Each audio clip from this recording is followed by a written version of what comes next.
Hey folks, yo, how's it going, Yak and Epic Wars TCG and Bad Dollar Sign and Creative Carson and Sketchy Penguin? How you guys doing?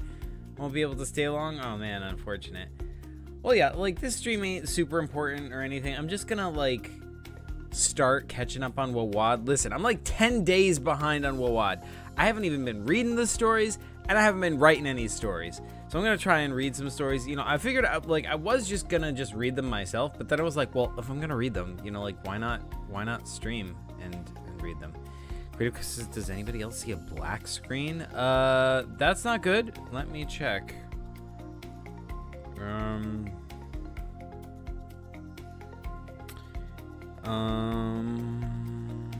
Doesn't look black to me. I mean, see, look, here's the stream on my phone. So yeah, I don't know. But yeah,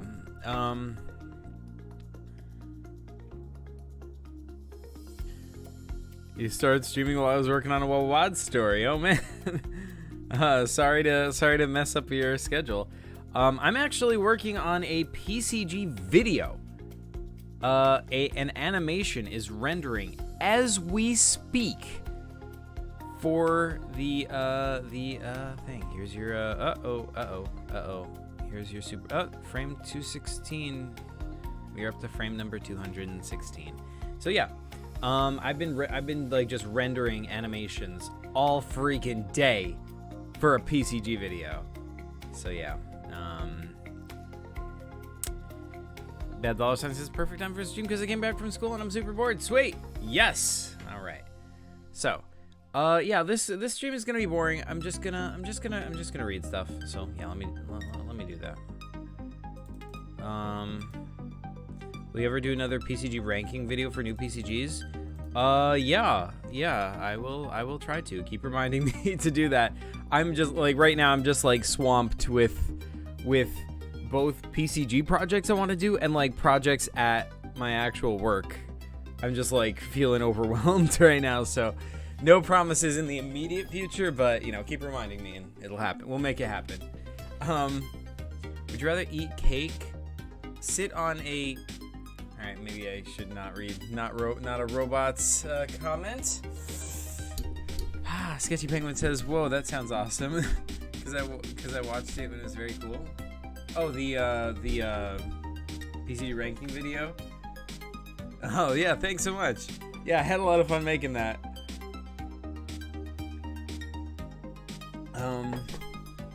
I saw you shared my video to Zach. Oh yeah, I did. I did share your video, Creative Carson. Yes. Yeah, any cool PCG related videos from, you know, other people who aren't me, I like to share them. Sketchy Bigman says, no worries, Zach, life comes first. Yes, it does. All right, so let's get to some WAWAD. WAWAD, Right a World a Day, February. See how many, we got a bunch of stories on Chirac, we got a bunch of stories on Saturn, we got a bunch of stories on Erlex, and Velies. I see the numbers are decreasing. Then we got Thorax, Pasquana, Infected Universe, Earth, Soluna. We're down to 2. Luna, the moon, Owlverse, Ginkis's Gift Earth. Oh shoot. But only Salmon wrote a story for it. Man. And now there's 2 planets with no one writing stories. I think WAWAD is dead. Man, or I guess either that or they just haven't been posted yet.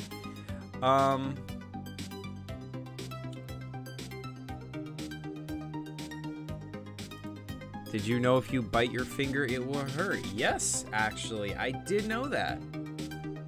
Thank you for the heads up though. Yax is not a robot. Try and keep your comments child friendly. Thanks. Yes. Epicor says, I'm working on a new lore video and I have it almost done. I have 2 new PCGs. Yes, awesome. Sketchy Penguin says, I'm working on Ginkis's Gift Earth story. Oh, so cool. I can't wait. All right, so before we read that, let's start reading. I mean, I think I've read all the Chirac ones. I think I've read all the Saturn ones. Let's did I read all the Erlex ones? Alright, let's take them in order. Salmon the Fish PCG, Mars Haiku, Day 3 Erlex. Moon of Mystery, New Life Beginnings, Death Disguised Dwelling. By Salmon the Fish. I like that. It's very, it's got a nice ring to it. Moon of Mystery, New Life Beginnings, Death Disguised Dwelling. Death Disguised Dwelling. I don't know. Okay, so, The Croden Fiasco. Oh, I think I did read this one. Yeah, I did. This is like the one in the not like the gas station, but you know, like the place that takes care of ships. I did read this one. All right, so like that one was really good. I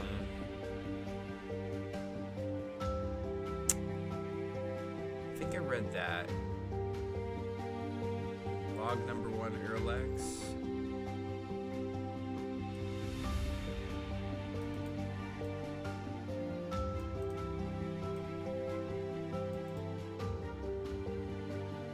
Me and a couple survivors found this while we were on our ship and crashed. This place used to be some vacation place. I'm sorry, like I am gonna read all this stuff out loud, but it's just that I'm trying to find which story we're on.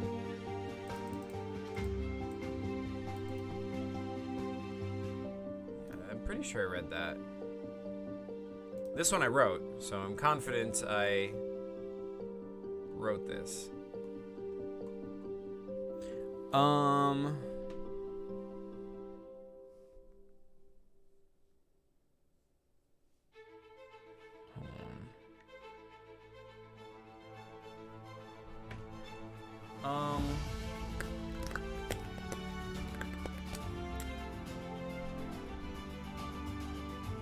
Should I read this, you guys? I don't know. I wrote this a while ago. Maybe I should skip it.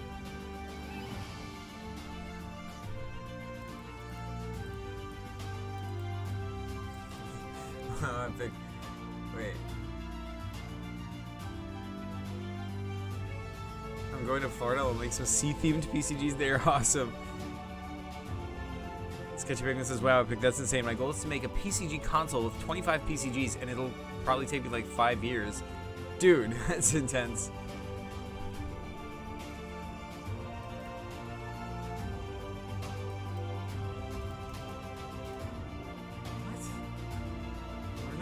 What are you talking about? Getting a quote for a man.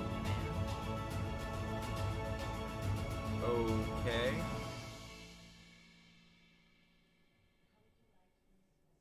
Wait. What if not a robot? Okay. All right. So anyway,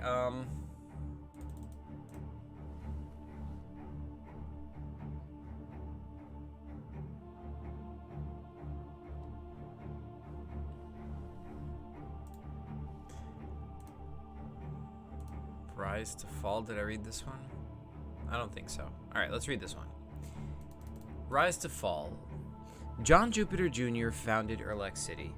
He was the son of the great inventor John Jupiter, who started creating the rocket, but he died, so he gave the blueprints to John Jupiter Jr., who finished the rocket in 5 years. Then John Jupiter Jr. and Marie Jupiter went to Erlex. But their rocket crash-landed on Erlex, so they escaped the rocket, hoping to die, but they could breathe normally. Then Jupiter Jr. had an idea to populate the moon, so after that he bringed people who trusted him from Earth to Erlex.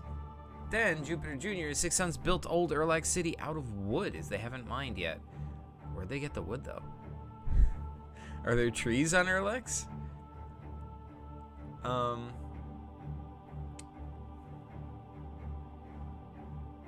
Oh man, yeah, Sketchy Penguin has to go. Unfortunate. Yak says,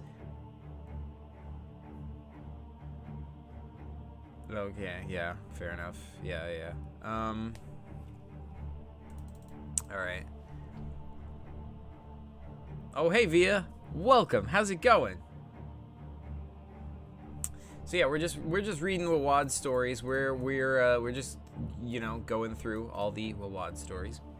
So anyway, let's see.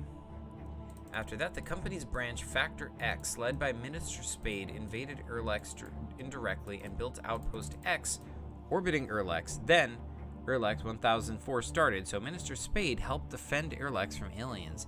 Then Factor X started to capture entities to keep them out on Outpost X. Ooh, cool.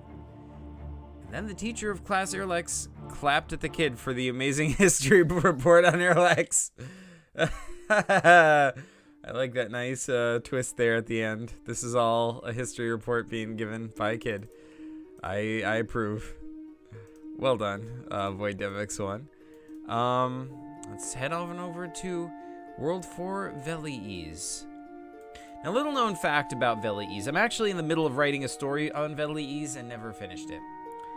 But yeah, so okay. Let's read Magic Paper Productions, The Discovery.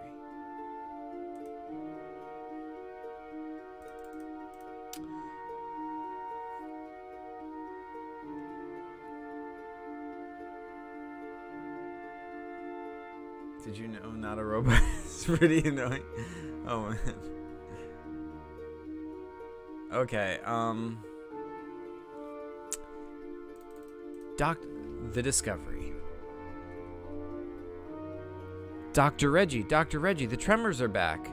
A frenzy scientist wearing a chalk white lab coat and holding a TMDM, tremor and motion detector monitor, a Velizian scientist's best friend. Wait, I feel like I read this. It was Dr. Irma Wiggins. She was easily excited. I did read this, didn't I? The Excavadrill. Yeah, they drill down. Yes, I did read this. Okay. Are there any more in Veliz I didn't read? Oh, I did read Salmon's as well. I did not read Hat Kid's Vacation. Alright, Hat Kid's Vacation. Dear Diary, Hat Kid here. Now, I'm not one for vacationing, but I gave it a try on Planet Veliz. When I got here, I unpacked my stuff and I had the night in the cabin in a little village of mole men. When I met some of them, they were really nice. Better than some people on Earth. The problem was... it was... Wait, where was I? One problem, it was very cold. So, I just stayed in the cabin overnight, and I just kept everything warm, and I had a great time. Oh. That's pretty sweet. Sounds like a sweet vacation. I mean, I want to go on vacation in a village of mole people on the planet Veliz. That sounds pretty epic. Am I right? You guys? All right, let's check out Crash by Void Dev X1.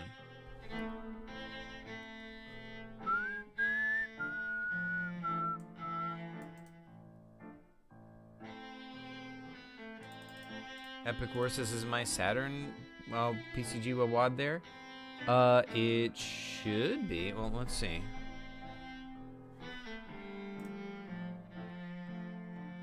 Go back to Saturn. It is not there. Huh. I wonder why it is not there. My favorite penguin. I'm doing great. That is fantastic, Via. Creative Carson says, I'm out of ideas for PCGs. I keep losing control of my mind and keep forgetting things from so many ideas. I'm lost in my mind, and I have been for a little bit now, so I'm so confused. Please help me. Man, you know, it's easy to have just so many ideas, and, you know, I don't know. All you can really do is just try and stick with one and try and finish it. Just do the best you can, and, you know, sometimes you fail, you know. It's the way it goes. But, yeah.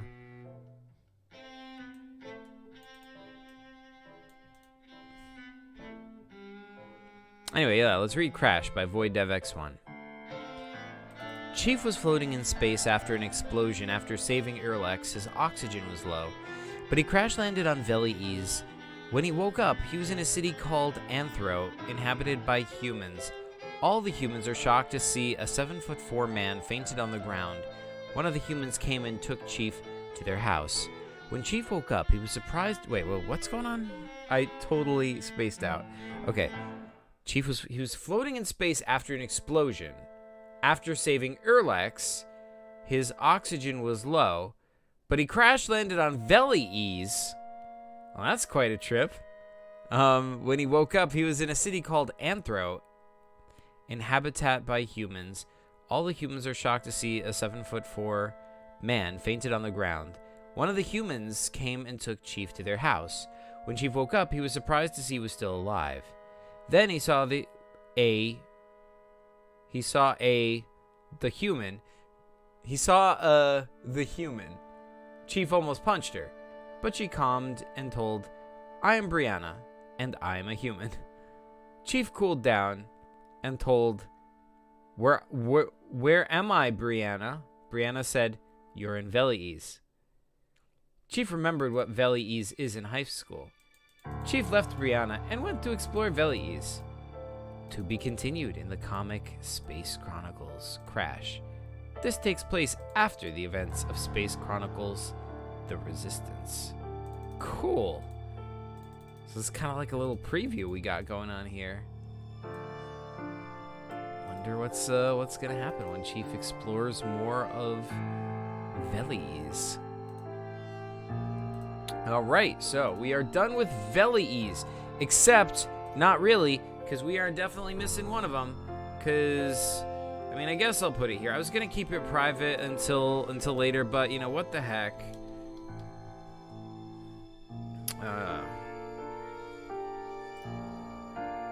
Zach.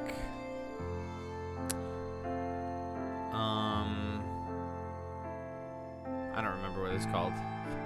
Dang it.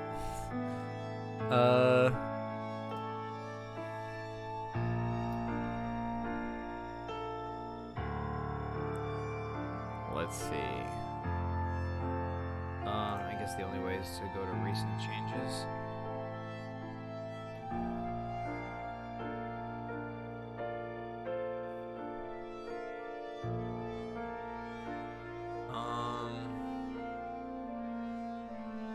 Alright, let's go to Zach. And let's go down.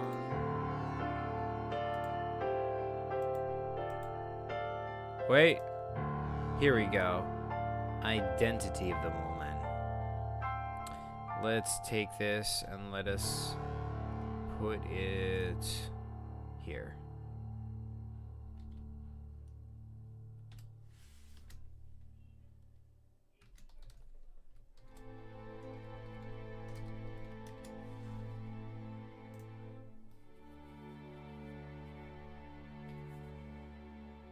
After you read WAWAD, could you react to my Plants vs. Techno Zombies unless you already watched it? Oh man, I did already watch it, and it was really good. But I can react to it again if you like. Via says, wait a minute, not a robot and a board game walk into a bar. This joke has potential. What are you doing? What are you doing? Oh man. And that is a lot. Wait. Sketchy Penguin says, "Hey, I'm Via's favorite penguin." Not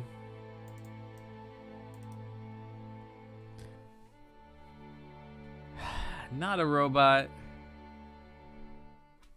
Okay, that's better. All right. So, yeah, let's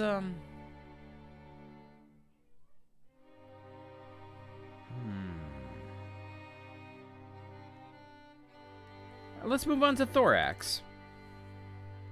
So this is completely new. First of all, I find myself in a very unusual situation. For once in my life, I actually don't know where Thorax is. So let's find out first. Oh, right. Thorax is the planet you start on in Orbit 907, which is this new PCG that's coming out by Eldritch Theater. Chip and Angler live on this planet. So Chip is this guy, this Chip. He's an upper middle class anthropomorphic cricket who lives on the planet Thorax. And angler. Angler being this guy. And that's anglers. Okay, so you got your anthropomorphic cricket and your anthropomorphic fish. And yeah. So, okay. But yeah, what's the deal with Thorax? The planet is green and has lots of planets. The planet has lots of planets? The planet has lakes and rivers along with oceans and mountains. It can sustain life and has suburban and urban towns and cities. Okay, so it's a lot like Earth. Alrighty. We good. Let us read the first story. Diary of an alien. Oh no. Salmon's returning to the diary of an alien named Magnusford. Day 5 Thorax. Oh.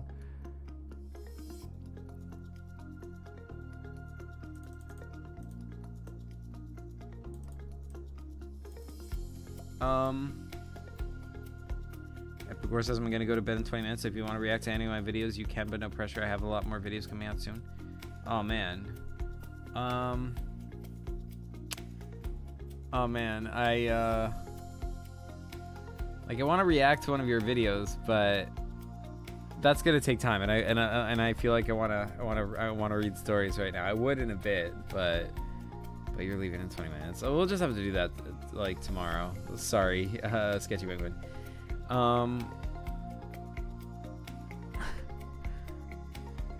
Okay. Oliver Goverick says you react to scripts, bro. Yeah, I mean, I react to anything PCG related, so yeah. I made my first script. Oh, well, that's awesome. Congratulations. Maybe we will get to that after we're done reading some of these stories. But yeah, okay, let me turn down that music just a smidge.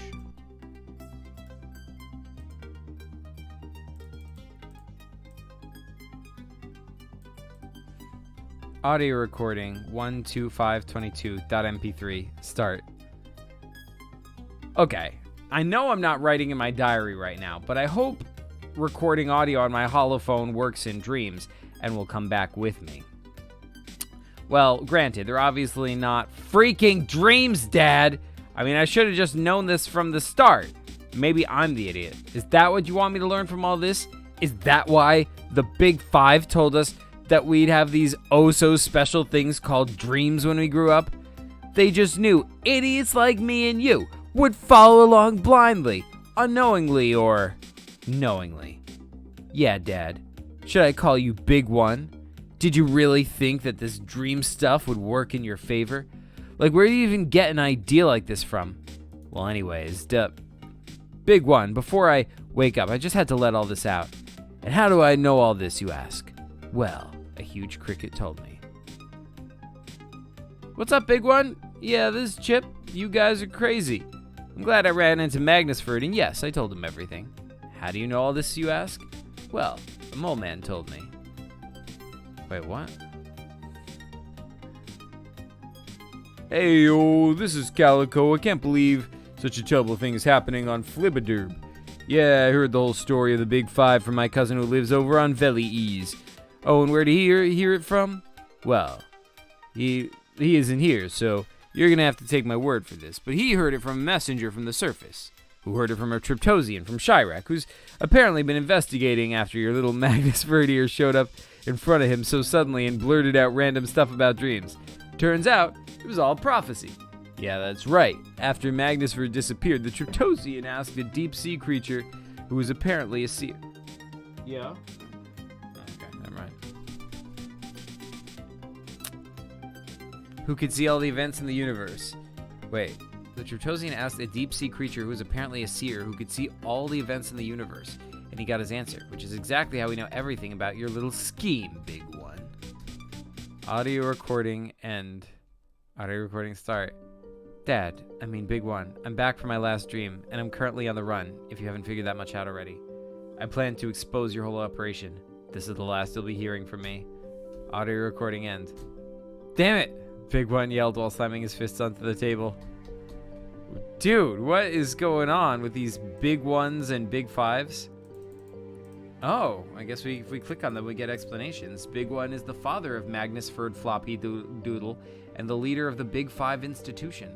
His motives are mostly unknown, but we do know that he's brainwashed the people of Flibberderb. Oh, shoot. Oh, man.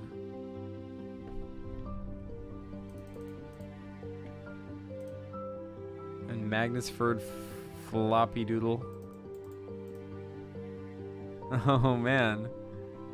Magnus Ferd Floppy Doodle was a man from the planet Flibberderb who could astrally project during his dreams. He kept a dream diary to keep track of his dream adventures. And then we have his whole history here from all 3 short stories. The first one by Salman, the second one by me, because I made one taken after Salman's story. And then the third one, once again, by Salman. What are people saying in chat? I'm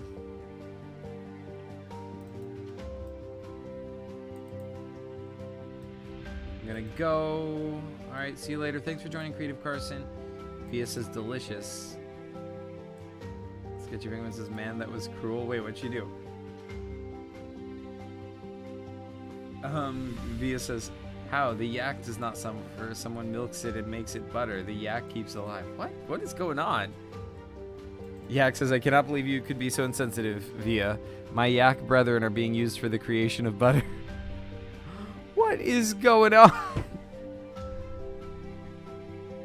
You mean your lactose-full Ubers do not bother you? You should be thankful someone cares enough to milk you and make the most creamy and expensive butter ever.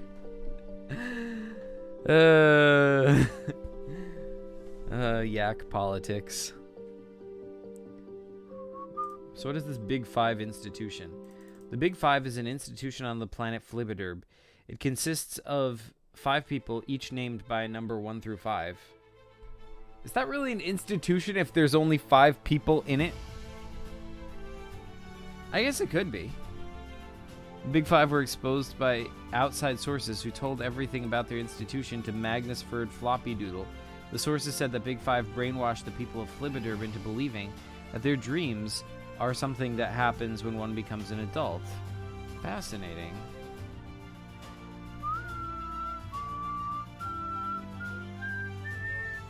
Too bad Salman's not here now that I was reading his story. But, oh well. Let's move on to the next story. What are you guys fighting in chat? Yeah, how do you suppose penguin fat is extracted without the murder of my kind? Oh my god. You know, I never, like, Via is a lot of things, but I never figured her for, like, a multiple animal murderer. Like, of all, like, what, like, whatever Via is, you know, it ain't that. I always thought, but, you know, I guess there's a first time for everything, you know? I don't know. Let's, okay, let's move on to the next story about Thorax. This one by Sketchy Penguin. Via, are we skipping any of your stories? I know, like, I read your story about Shirek and Saturn. I don't think I read any stories after that. Like, did you write more and they just didn't get added here, or did you not write any about these subsequent worlds? I know you wrote at least some more stories. Oh, here's one for the infected Earth. So there's gonna be one coming up, but okay.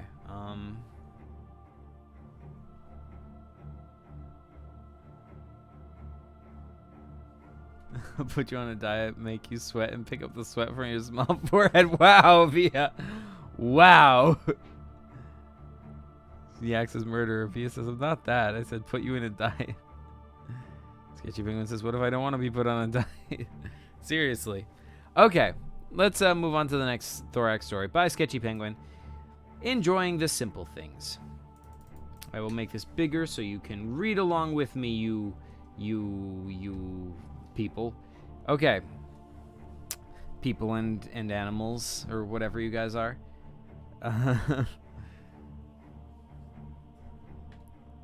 Enjoying the simple things. Daisy drifted carelessly through the endless rows of gorgeous carnations and poppies. She didn't have a care in the world. Here in the country it was peaceful and serene. Daisy liked it that way. Back in the smelly city, there was traffic and smoke. She liked the simple things, the way the bees milled about from flower to flower collecting the desired pollen, the apples that fell from the trees and landed in a soft blanket of grass, the butterflies that flew by, their wings a collection of stunning patterns. The flowers provided a sweet smell, as well as the occasional berry bush. She leaned over and picked up a juicy purple rhodaberry. It burst in her mouth, and a fantastic sensation flooded her senses. She sighed peacefully and collapsed on the ground under the cool shade of a lythal tree. A soft breeze brushed across her body. Sap trickled slowly down the tree. Wait, what? Under the shade of the lythal tree. Okay, the soft breeze brushed across her body. Sap trickled slowly down the tree. A small bumblebee buzzed by, always busy. The life of a cricket wasn't always easy, but it was nice to enjoy the simple things in life. Wait, is she a cricket? She drifted carelessly through the endless rows of gorgeous carnations and poppies.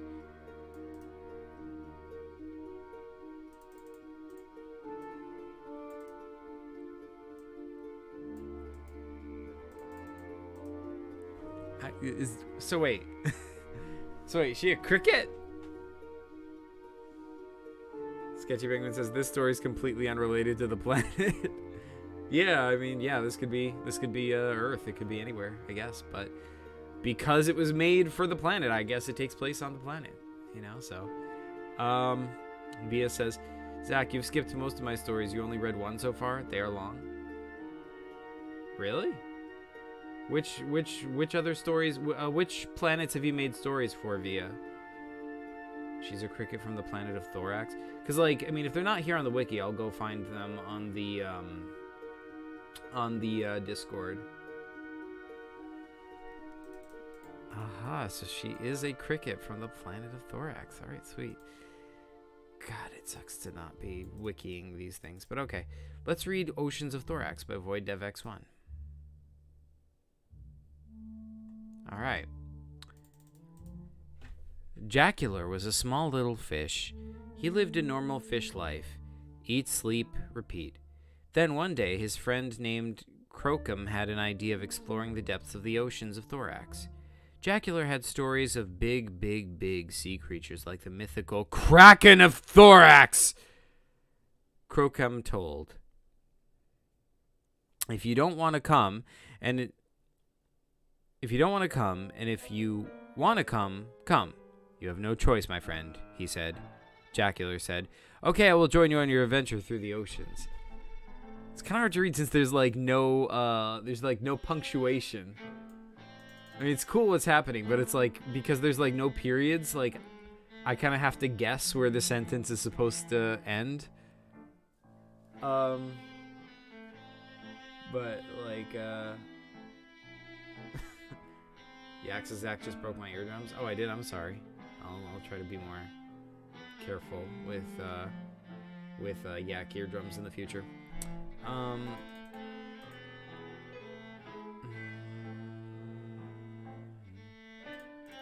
Okay.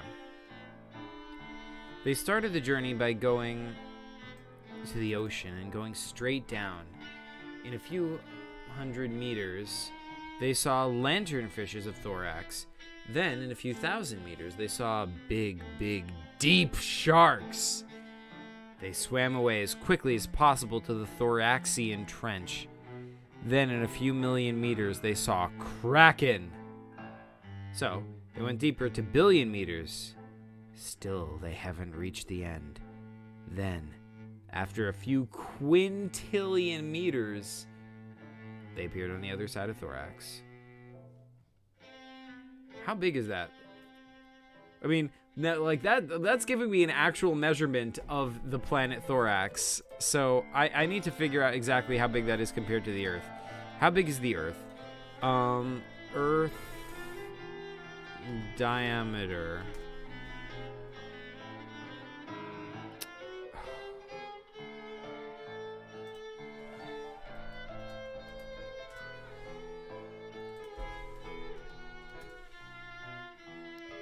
12.742 million meters. And this is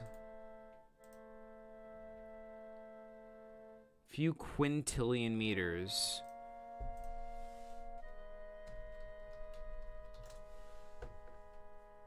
Okay, so a quintillion is 10 to the 18th. A million is 10 to the 6th. So 6, 12, 18. So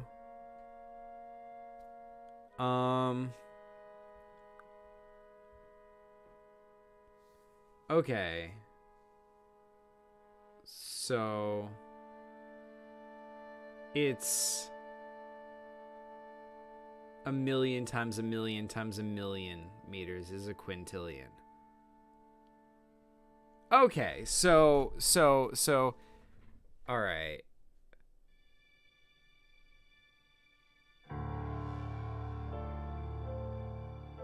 Wait, okay. All right, let me put it this way.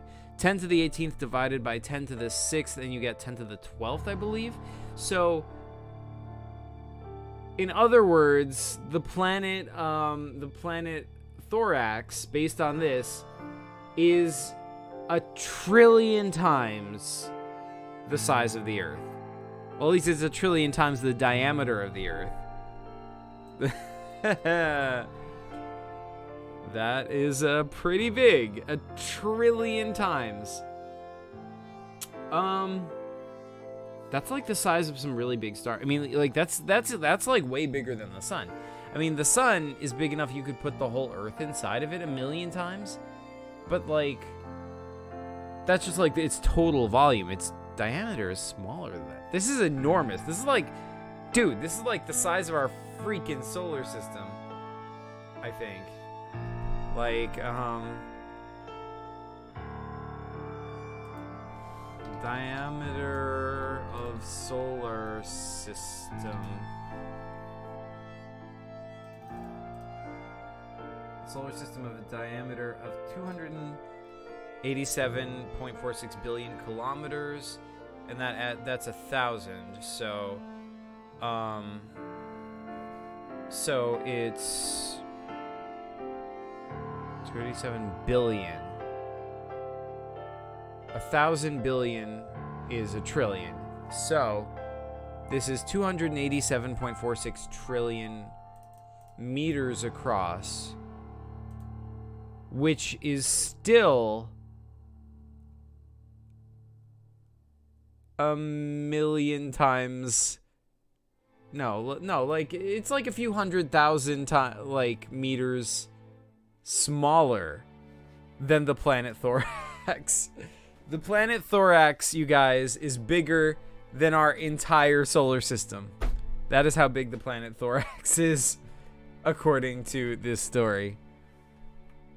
I feel very justified in following through the math of this and finding that like listen, don't make a mistake and give me actual numbers to work with. Now, the problem is, like, how fast does that submarine have to have been going to do this? Like, consider that for a planet that size, like, our solar system is really, really big.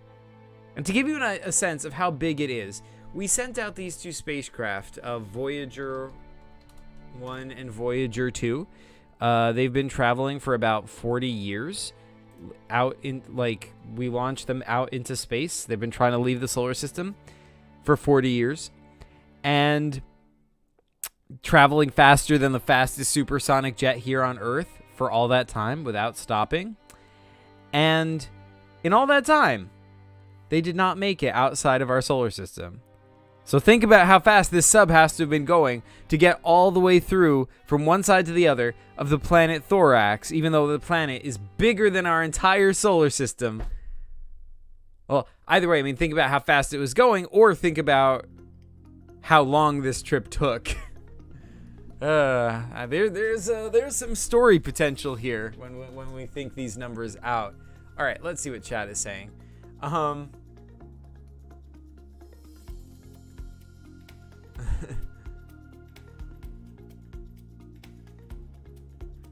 What was it? Wait. Whoa, Zach is a math legend. Thank you. Yak says, wow, I can't believe Zach doesn't know the diameter of the Earth off the top of his head. It's disgraceful. I know. I'm sorry. I apologize.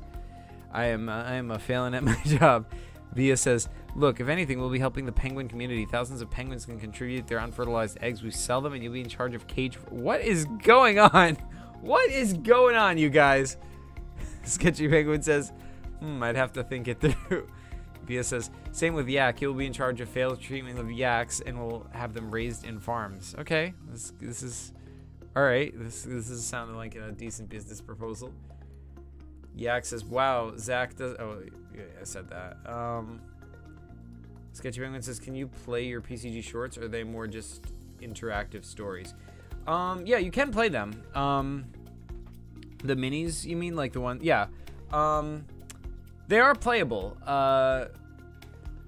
Like I even uploaded at least the first one. Pokemon Stop Keys is up on the PCG shop, so you can download it. It has a script. You can play it. But like they're like the design of them, they're designed to be like super easy. Like the point of it, like if you were to play it, the point of it is not to you know, like there's no challenge to it. It's more about the story. It's like the impact of it. So if you were to play it with someone, it would be like, it would just be them like kind of exploring a bit, like, oh, what's this? I'll poke at this. I'll do this, you know, but it should take them like 2 minutes to beat the game if they try. And like, it's more about the experience. Like, whoa, what's that all about? Whoa, what's going on over here? Think of it like a teaser PCG, but it is technically playable.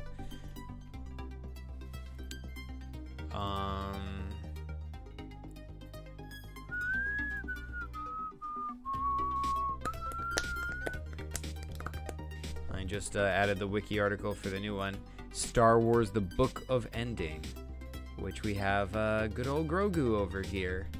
But something is not quite right with Grogu, as you can tell. So yeah, yeah, they are. Anyway, Sketchy Penguin says maybe it feels like a quintillion meters because it took the character so long to travel. Could be. Sketchy Penguin says the author of that story was likely one of the characters in the story, probably exaggerated. Fair enough. Yeah, could be. Via says, oh no, Zach took a tangent. Listen,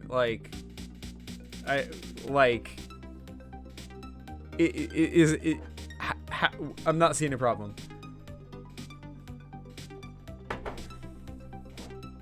Yum tangerines. Oh wait, oh no. Yak says, wow, Zach can't calculate speed over a solar system's worth of length in the top of his head. Disgraceful. Listen, Yak. Listen. Oh man. Sketchy Penguin says, I love Zach's complete confusion when reading chat after not reading it for a while. A truly priceless reaction. Oh man. Welcome back, Creative Carson. Played my Oculus for a few minutes, but I'm back now. Sweet. By the way, I got a new thumbnail. I did? Sketchy Penguin says, okay, I know, but I'm not going to call Baby Yoda Grogu. It's just not right. All right, fair enough. Fair enough. I thought that was like the new trend or whatever, but, you know, I don't know. It's, yeah, you're right. It might be a bit cringe, you know, like it's like one of those fads that it was cool at first calling him Grogu, but then, you know, now it's becoming a bit cringe, you know.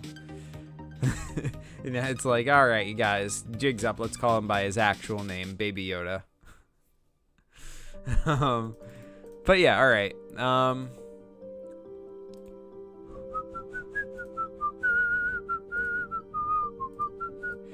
We are done with Thorax. Let us move on to the next world. Pasquana. Via says it's a dark thumbnail. What do you mean I have a new thumbnail? What is going on? All right, I'm investigating.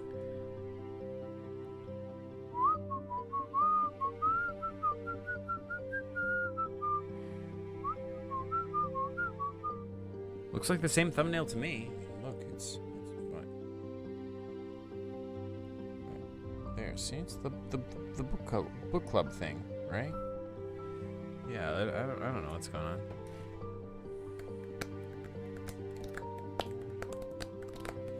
Sketchy Penguin says it's not a fad. Baby Yoda is just a better name, plain and simple. Via says I've not watched Star Wars. Yeah, Via ain't kidding. Not only has she not watched like the new Star Wars, like The Mandalorian and all that stuff, she also has not watched any Star Wars. She has not seen the original Star Wars. She has not seen the prequels. She has not seen the reboot trilogy. Nothing. I did show her a couple episodes of Star Wars Visions last time she was over. But that's it. Legitimately. That's her entire exposure to Star Wars. That and memes on the internet.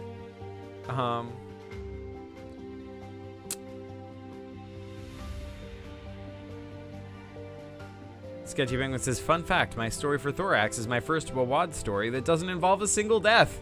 Oh. Makes sense. Yak says, we should start calling Zach by his real name, Adult Human. That, accurate. Yeah, the thumbnail is different than Epic's Vortex Final. Oh, I see what you're saying. It's different than my last streams. Okay, gotcha.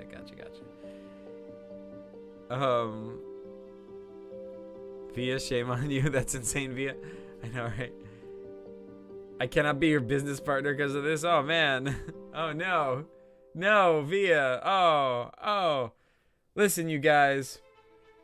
You know, people who don't like who haven't seen Star Wars, you know, like, I know it's weird, but like, hear me out though.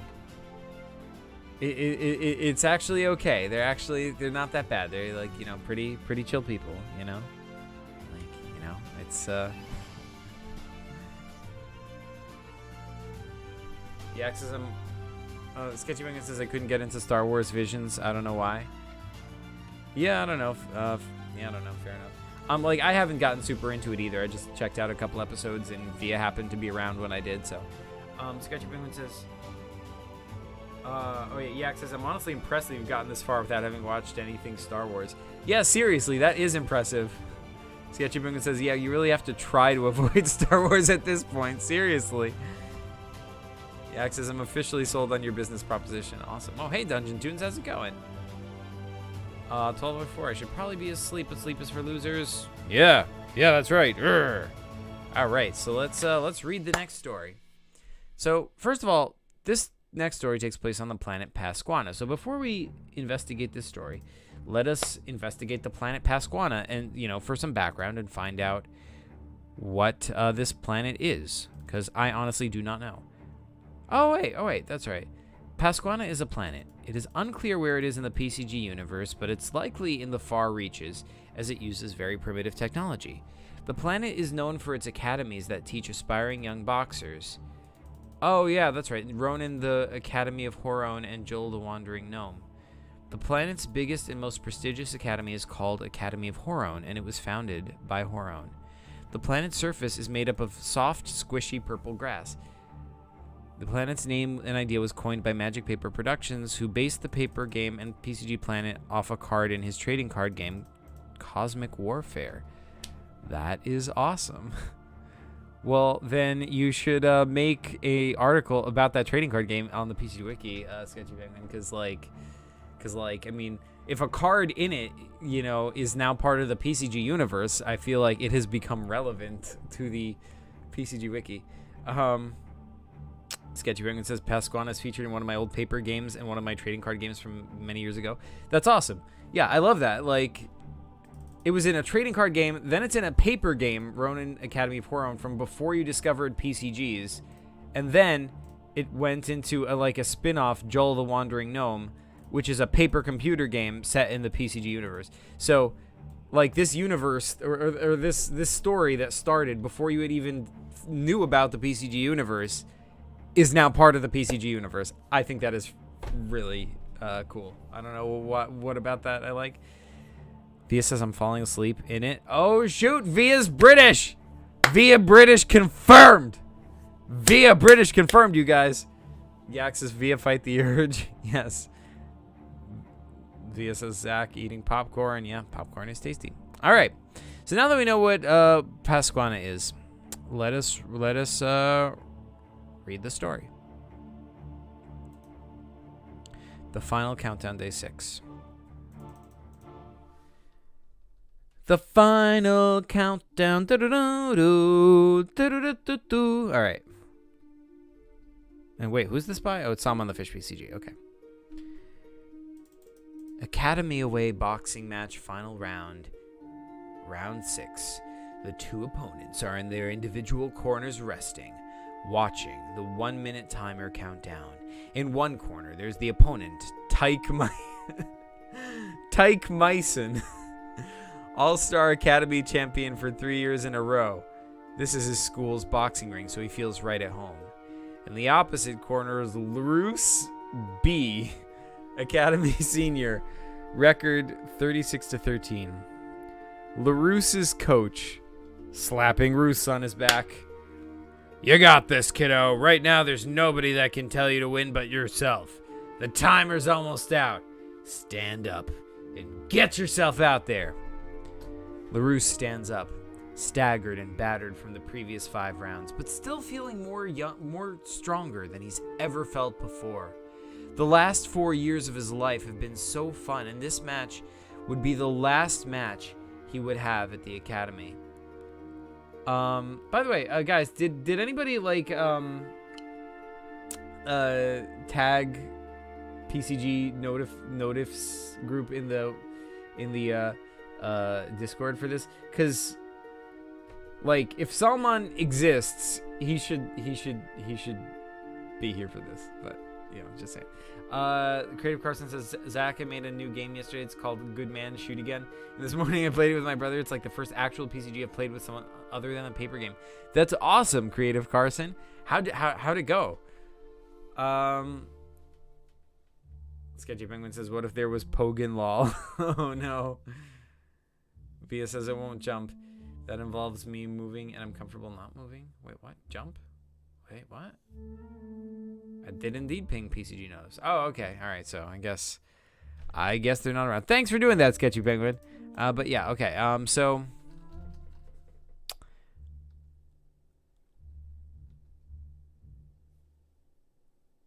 where was I? The last 4 years of his life have been so fun, and this match would be the last match he would have at the academy. So he knew he had to make it a good one. So far, they fought as equals. Everyone knew this would be the deciding round. Tyke's coach. Get yourself up. You can't lose this. This is your final year here. Don't disappoint your parents who've worked so hard to help you win these last 3 years. Now go. Timer's almost up. Tyke stands up. He's tired, burnt out. In this moment, every year before all... Wait, what? In this moment, every year before... all combined into one feeling. Hatred. Hatred for everyone who's pressured him. And hatred for boxing, which has become something he never wanted it to be. A job rather than a fun hobby. And with that, the announcer calls the two fighters to the middle and starts the match. Ding, ding, ding! Oh-ho-ho! But who wins? Who wins? I was rooting for Tyke Myson, personally.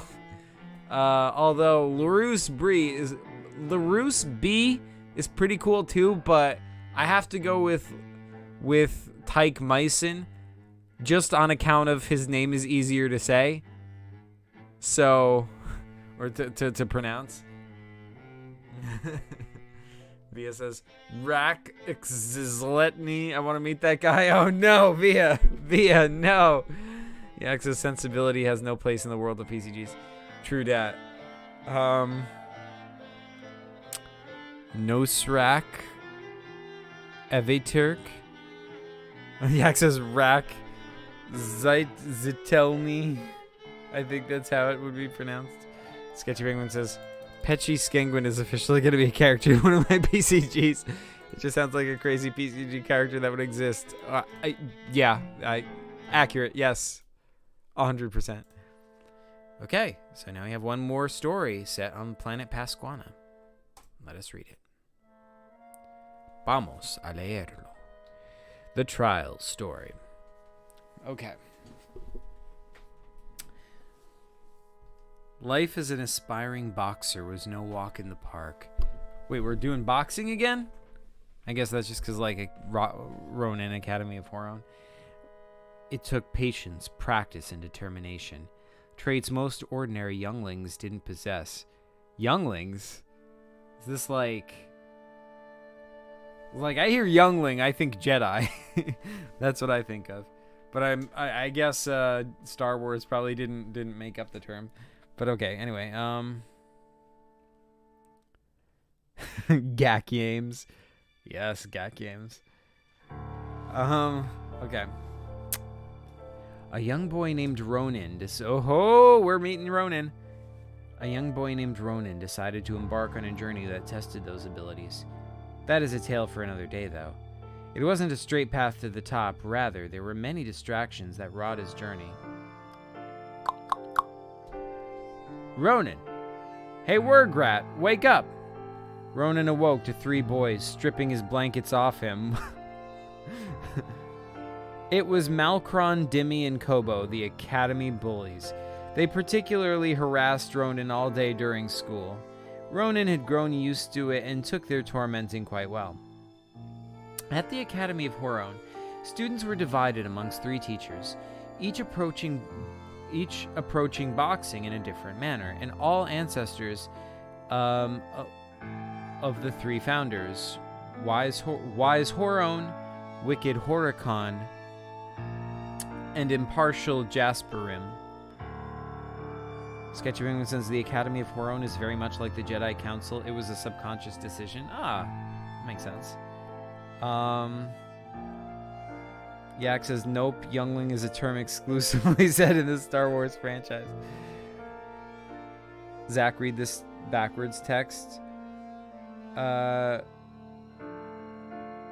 Creative Carson. There you go. Gak the Yames PCG. Oh my god, yes. Via says, Carson, give him a moment. He's not looking at the chat yet. He will get back to us soon. I will? Okay, yeah, there you go.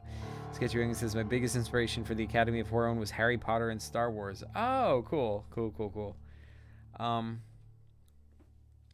Anyway.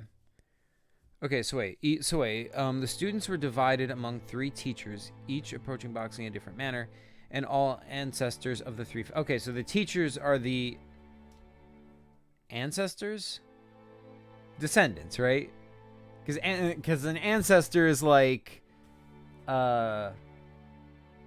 great grandparents, right? So like they would be the descendants of the 3 founders, I think, assuming I'm that's correct. But yeah, anyway, but yeah, that's cool. All ancestors of the 3 founders, Wise Horon, Wicked Horicon, and Impartial Jasperim. Okay, so that makes sense. So since you're saying like Harry Potter inspiration, it's kind of like the houses of Hogwarts, right? Like each one each house has a founder, and they each have a, like, based on the character of those people, that's the character of the house, sort of. That's pretty cool. I like that setup.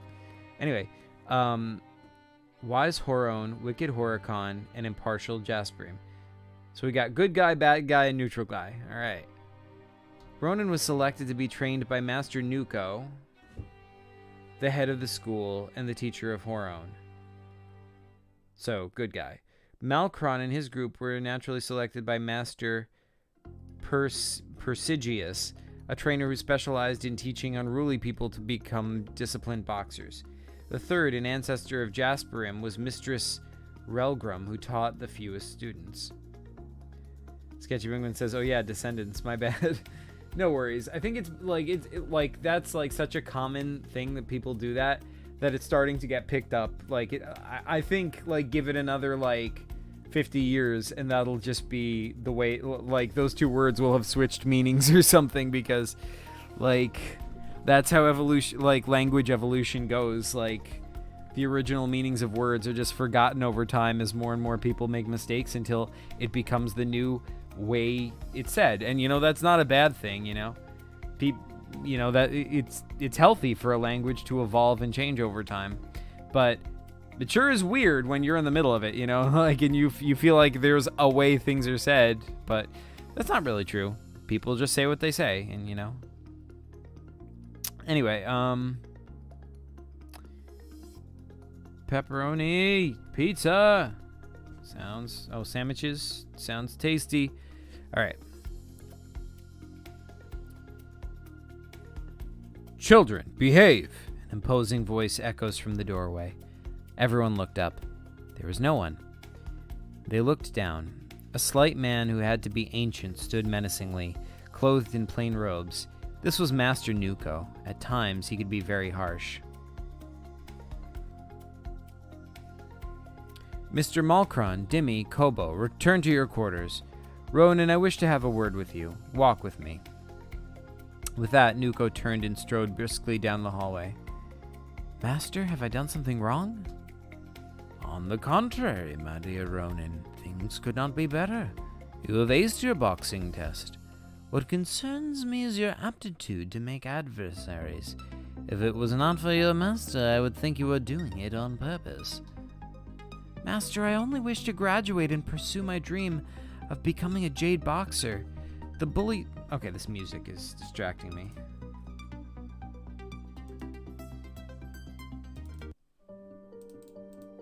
There we go. Soup? No, get out of here, Via. Get out of here, you guys. No soup. No soup for you.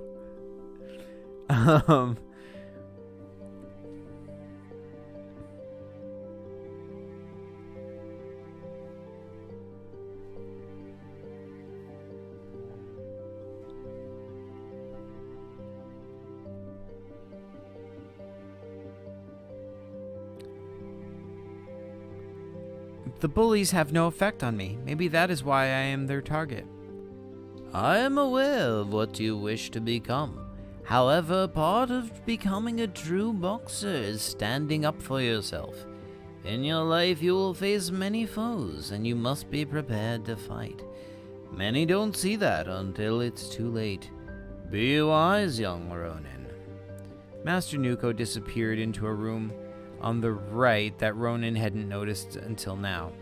As Nuko always said, a master never reveals his secrets. Ronan went about his daily activities, training with Nuko, practicing his power with Prosigius and his form with Jasperim. The day ended up being a normal day in the life of a boxer. At the end of the day, all boxers were required to report to an auditorium where Nuko would deliver a speech. Today was the graduation for the seniors. Next year, Ronan would graduate, though that time would feel like forever to him. Ronan, feeling like he had learned all he could from the academy, longed to be a senior and to be up on that stage, receiving a warm speech from Nuko. Many graduated seniors would stay and become teachers or messengers, the people who would get to travel across Pasquana to defeat dark forces or members of the Skull, a remnant of Huracan's bloody reign in history. Today, only 3 seniors graduated, one of them being Ronan's best friend, Aliku. Or as Ronan called him, Ali. Ali was going to become a messenger, and he would leave the academy and fight the Skull. Ronan longed to join him, but Nuko always reminded him that his studies were more important. That night, Ronan lied in bed, thinking about his future. He had already said his farewell to Aliku, who had left in the night on an urgent mission. Little did Ronan know that he would never see Ali again. The following day began his quest to graduate and become the greatest boxer that ever lived. Sad story. I like how this is just sort of like a chill, story. Just like kind of hanging out here, just like, just kind of like a day in the life of Ronan, while he's here at the academy. Is this like... I haven't, played Ronin Academy of Horon, obviously because it's a paper game and I don't have access to it, but, is this like a prequel to the game, out of curiosity? because I think that either way, I think that's really cool. I like that, you know, Ronin is getting included in that. All right. Well, that was an awesome story. Great job, Magic Paper Productions. Now let's move on to the next one, Infected Universe Earth. And hey, Via, we're going to read your story now because we're on Infected Universe Earth.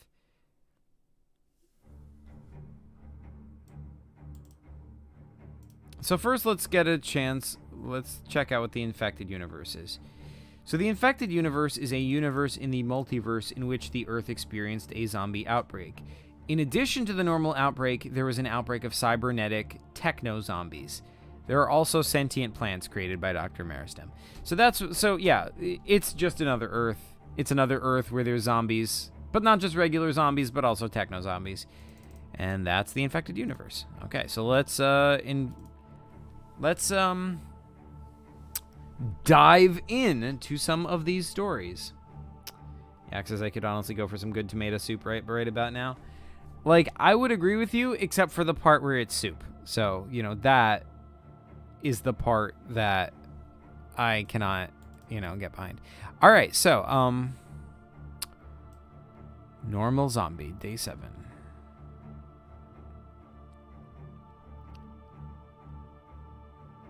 Oh, shoot. Wait. Open image in new tab, save image for a better reading experience. Okay. Open image in new tab. All right, let's do it. Oh. This one looks normal. I thought there weren't any more normal zombies left. He's like reaching for his quiver, but it's empty. Shoot, I'm out of arrows. What the hell? All right. This is awesome. I like that this is a comic. I'm pretty sure this is the first comic in WAWAD that I've seen anyway. Giant. Oh, dude, it's the guy from Salmon's game. Yes.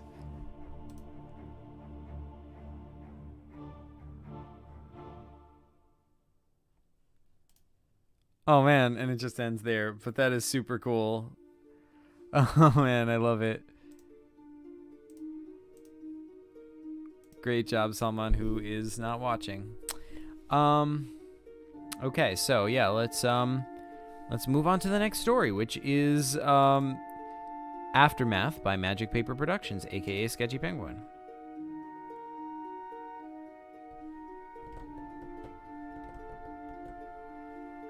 All right.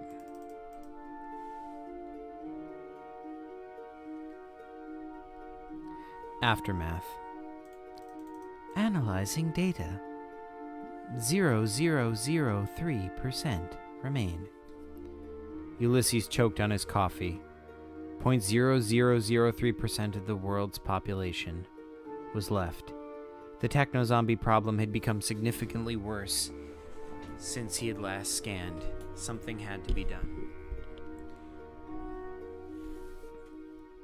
Ulysses worked at the LHC, the Last Hope Camp, a government-run, heavily guarded science center for testing on techno-zombies and discovering a cure.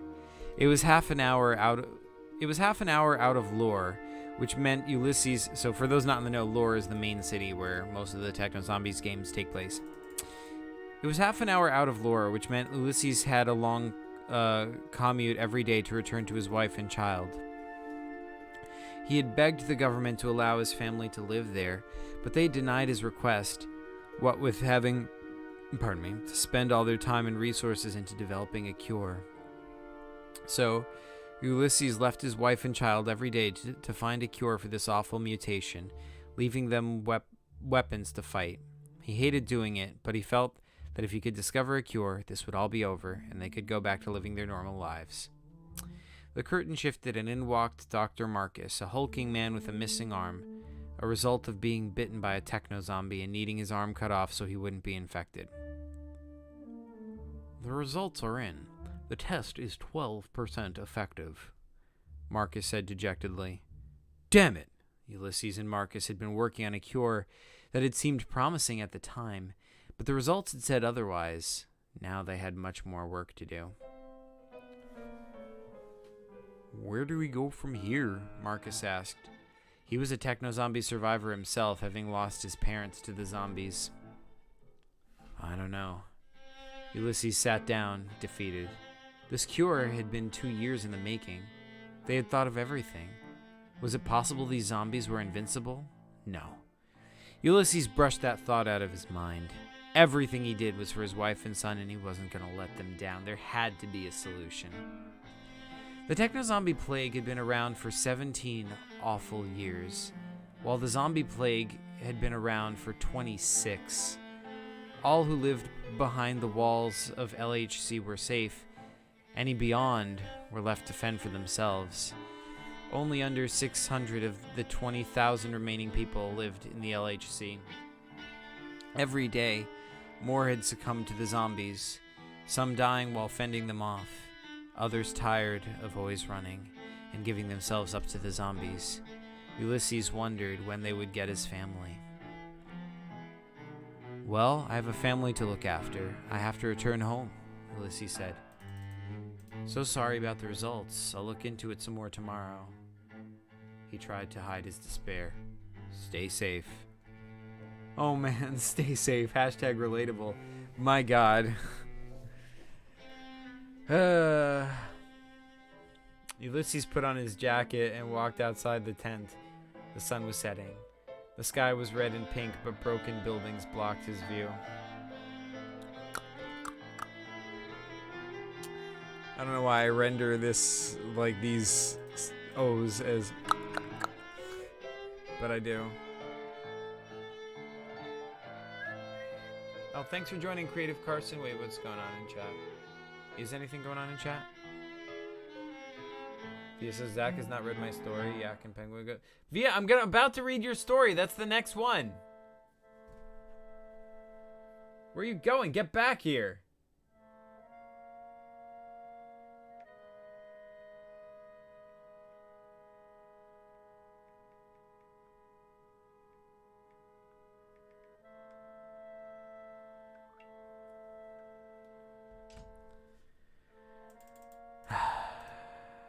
Do I still have,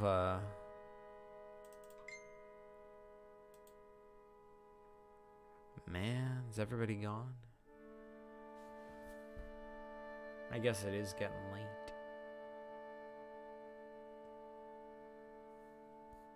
Oh well, I'm gonna keep reading this story, because I want to find out what happens next. The X as well, Zach, you didn't even read Via's story. I'm so disappointed. I'm gonna read her story. It's the next one. Via says my story is long. Well, buckle in then, cause we're gonna read it. Also, my Firefox is not responding. Via says I want to sleep. Oh. All right, fine. I can come back to this story and we can read your story first then, if this would not crash.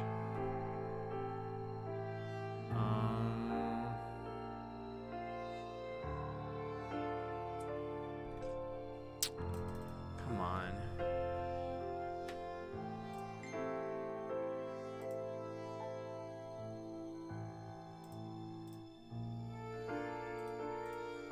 Alright, let's Control-Alt-Delete this.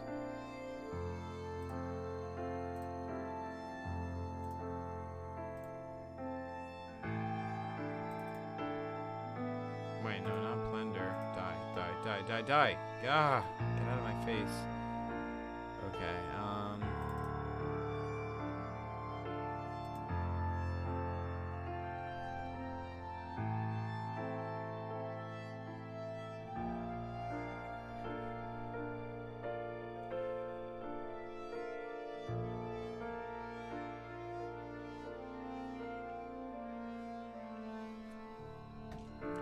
okay.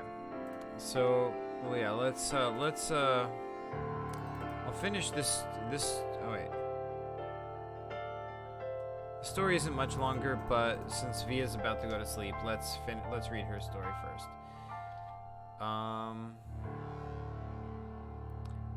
Crashing on infected Earth. Oh man, that is pretty long. All right, yeah, let's do it. Crashing on infected Earth by Via. Let's make this a bit bigger so y'all can follow along. In orbit, 2 days after the encounter with the Triptosian. Cloudy. I'm glad we decided to pick up Encrer. He's been very helpful.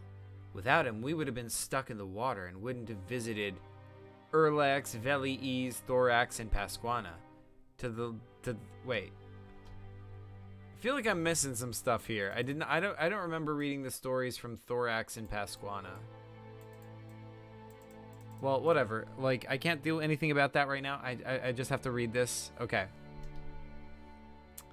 So I'll read this and then I'll add the other stories to the wiki later, like afterwards, and then I will read them on a future stream. But okay, like yeah.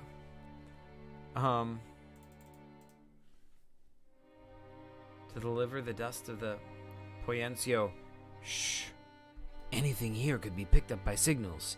I'm receiving a reading. We're being scanned by Earth? Cloudy. Good. Earth beings are friends. Perhaps we can give them a visit. Encrer.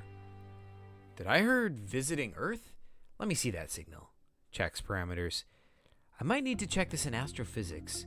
Don't reply until I have a clear understanding. Usually the Earth does not scan ships. Poyencio. You know, that's right. I haven't noticed it until now. Computer. Red alert. Red alert. Cloudy. What's happening? Poyencio. I lost control of the ship. Cloudy. Again? Poyencio. Remind me to update the insurance. Cloudy. You need a better ship. Encrer. I can't access astrophysics. Poyencio. Embrace for impact! Poof! Encrer. Still. Are you guys. Oh, wait. Poyencio. Are you guys okay? Encrer. I'm still in one piece.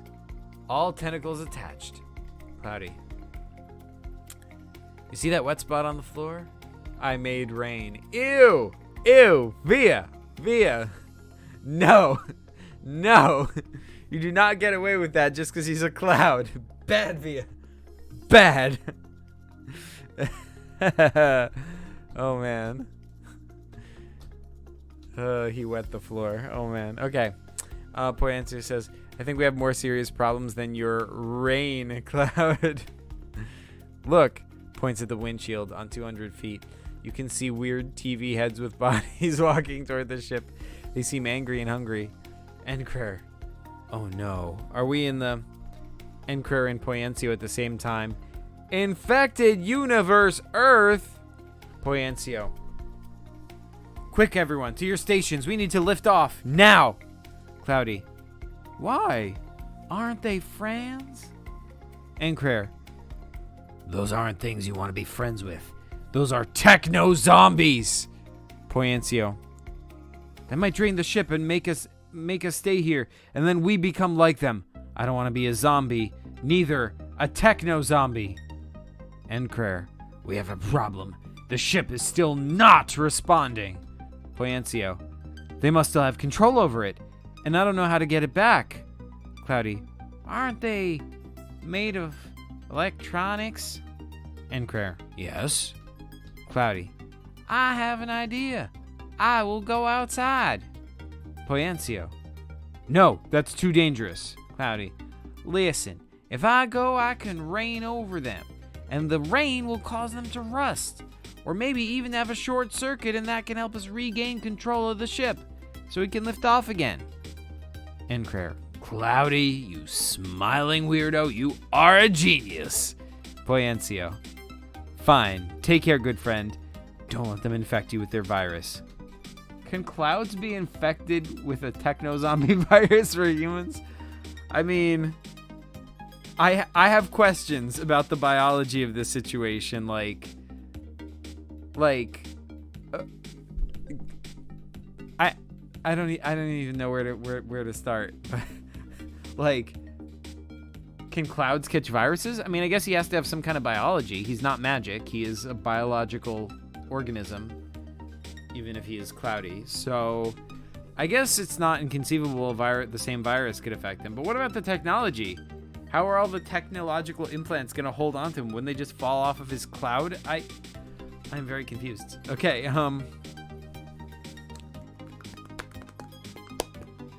Cloudy, I'll do my bestest. His smile became more prominent. To be continued. Continuation of the story. Encrair, Cloudy, and Poyencio are in trouble. They'd crashed on infected Earth. In order to escape the zombies, they had to leave the ship. Not before taking with them the ship's core. Tutorial bot. 2 days have passed since the crash. They returned to the ship and found it dismantled. Sketchy Penguin says, I mean, clouds are made up of water, so I don't see how they could be affected. Yeah, that is true. But I mean, I guess they can't be like pure clouds. They must be like, I don't know, some kind of like wispy, floaty, like stuff suspended in clouds or something. I don't know.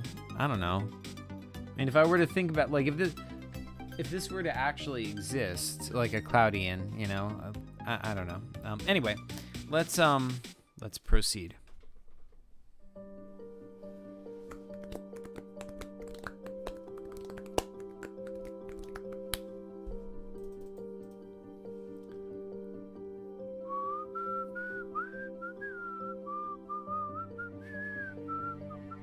Okay, 2 days have passed since the crash. They've returned to the ship and found it dismantled. Poyencio. Let's rescue the supplies. They don't eat food, so they should be intact. Enclair. Did you hear that? Some rumbling sounds in the ship, then metallic steps approaching. Enclair and Poyencio start to become a bit nervous. Cloudy. Frand! While flying towards a strange, slim figure that seemed to be hiding in the dark corner. A new friend to love. Poyencio. No, wait, Cloudy, stranger danger, don't approach. Enclair, prepare to run. Voice. We are not strangers. I just want to tell you who I am. It is me, Zuvak. Poyencio. Zuvak, it is you. Look, Enclair. Enclair was looking away, paralyzed in fear. Okay, so his name definitely changed. It was Enclair before with an R. Now it's Enclair with an L. Oh, man.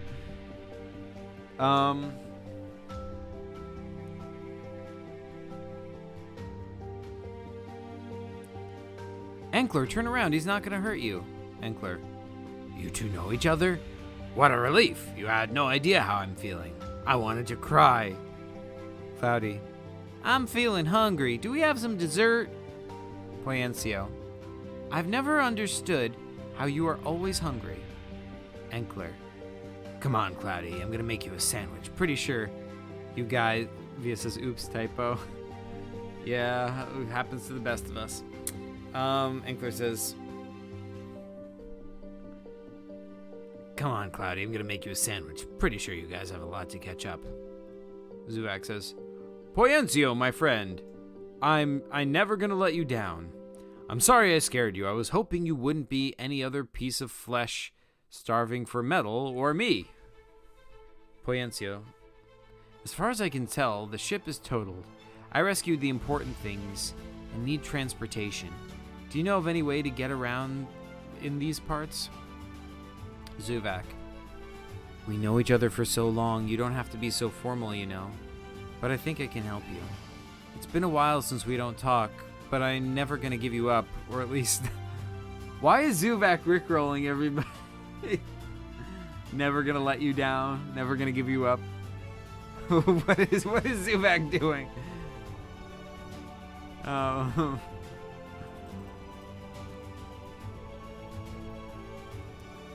I know it's been a while since we don't talk, but I'm never gonna give you up, or at least not today. I can tell you a command. Tutorial bot will be able to open a portal and send you on your way. Do follow the rules. Poyencio. Follow the rules? Give up? What are you talking about? Zuvak. Look, Poyencio. Inside we both know what's been going on. I know you stole the rings of Saturn and are now on the run. I could easily pretend I have a blind eye on you and leave, but I can't pretend I didn't see you. If you ask me, I cannot pretend that you aren't my friend, so I will help you. When you summon Tutorialbot, ask him to activate Command 44. The portal will open and you will be able to cross. Only catch is, without the ship's navigation system, there's no telling where you will go once you cross that portal. Prepare to say goodbye to your meticulously crafted escape plans and make some new ones on the go from the moment you arrive at the new world. Wait, what? Okay. Sketchy Penguin says, this story is fascinating. Via, you should turn it into a PCG. Yeah, right? I feel like this is like, is this like an ongoing WAWAD story? This is super cool. Sketchy Penguin says, so I want to run this idea by you. For the final day of WAWAD, we make a big story with at least 5 planets and characters from the month, just like Decad. Well, yo, heck yeah. What do you think? Yeah.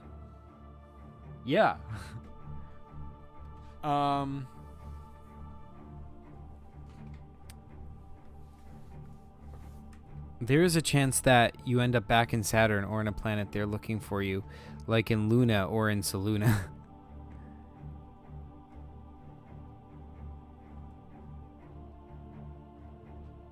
Poyencio, Saluna too? I guess word travels fast. Suvak, no time for a joke. This command is only known by a handful of us, and now you will too. It is a commitment. It involves responsibility and secrecy. In your hands and in your heart will lie this power. Cloudy enters the room. My tummy's been aching. Behind him, Enkler. Of course it has been. You almost ate all of the dessert we had left. What I'm thinking is, how are we to leave this place? Poyencio says, do not worry. Zuvak has a plan. Enkler says, don't tell me. I feel if you do, it will get spoiled. Cloudy, you're right. Besides, if he chooses to tell you in private, we know it must be important, and it's up to him if he wants to share it or not. But I have a request. Make sure that the plan includes food, please. To be continued. Via says, yes, it is an ongoing WAWAD. That is awesome. I really like that, Via. I like, that is a super cool idea that it's like a party of friends that is traveling from world to world and getting into trouble along the way. They've been to all the other worlds. I'm going to have to read the other stories in your saga, of course, as I said just a few minutes ago, to learn more about what's going on here. I read the first couple, so I remember that, but I missed the ones on Veli. No, I think I read Shirek and I read Saturn. I think those were the 2 I read. I did not read Erlex, Veli's, Thorax, and Pasquana because they're not on the wiki. So yeah, I'm gonna have to read those. But yeah, this is a really cool idea. I like the like, you know, Cloudy going out and raining on everybody. Like that's fun. I like the characters. I like that they're from like. I mean, you include Poyencio in here and all that, but then there's like new characters of all different PCG races. Super cool.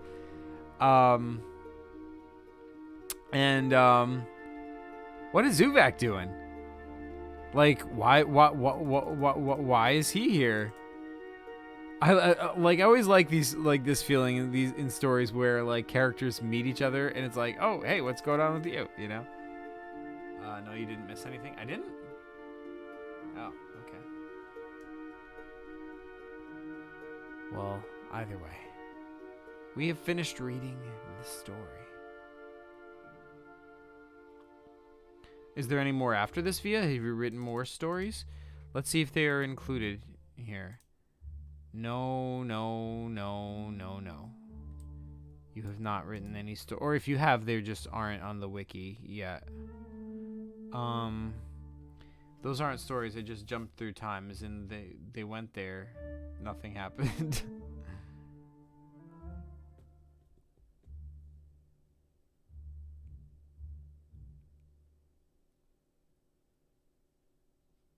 I have not written. Okay, cool.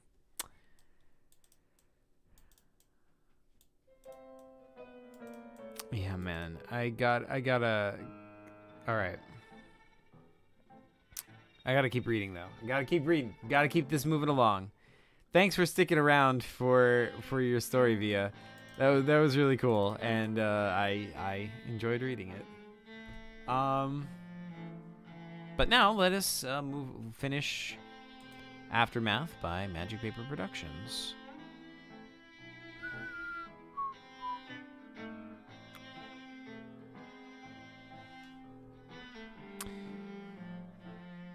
Ulysses jogged down an alley. He had discovered the safest way to return home via many back roads. The government hadn't supplied him with a car as they were... Via says, "Yay, thanks for reading it. You are very welcome. I most enjoyed it." Ulysses jogged down an alley. He had discovered the safest way to return home via many back roads. The government hadn't supplied him with a car as they were directing all their resources to working up a cure. Ulysses didn't mind it. It was good exercise. This day, a large horde of techno-zombies were blocking the path at the end of the alley. 3 were normal people with small tech implants. And there was a television set and a Tesla car techno-zombie. Tesla car techno-zombie? Oh-ho! Oh, that's hilarious. I love it.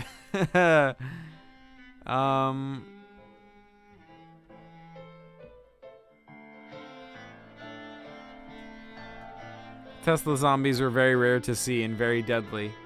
Ulysses cautiously reached down and grabbed his holstered rifle. He cocked it and aimed it at the Tesla. These weren't just ordinary rifles. They had special ammo that were meant to indefinitely deactivate techno-zombies that were mostly tech. He fired. The bullet bounced off the Tesla and landed harmlessly on the ground. What the hell? Ulysses' voice trailed off as the techno-zombies turned their attention to him and started mechanically clanking towards him. Ulysses turned and ran, but he knew he couldn't outrun them for long.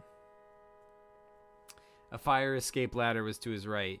He decided to climb it and get to the roof, the only place techno-zombies couldn't follow. He reached the top, gasping for air. Looking over the edge, he saw the Tesla. I'm sorry, it's a Tesla. I can't stop enjoying that. Sketchy Penguin says, "Via had a cameo in my story. I kind of rushed the ending of this story." Oh man, fair enough. And started mechanically clanking towards him. Ulysses turned and ran, but he knew he couldn't outrun them for long. A fire escape ladder was to his...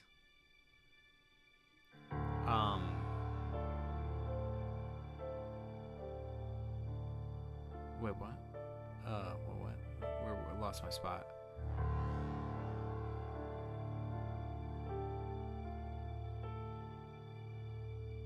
He saw the Tesla and the other zombies slowly leaving the scene. He collapsed on the ground.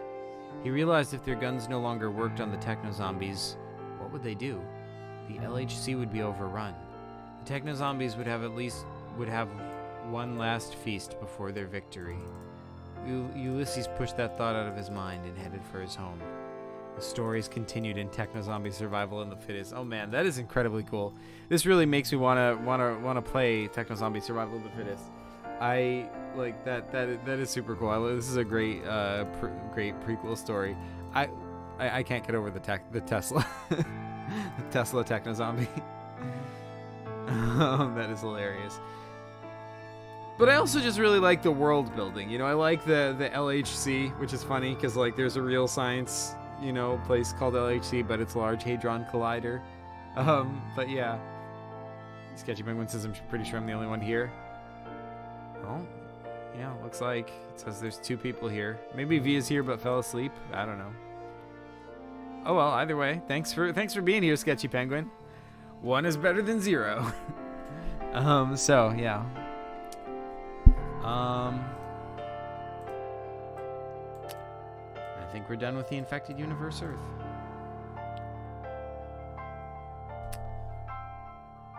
World 8, Saluna. Oh man. So Sketchy Penguin says, yeah, the events of this story take place directly before Techno-Zombie Survival of the Fittest. Yeah, I figured. That's awesome.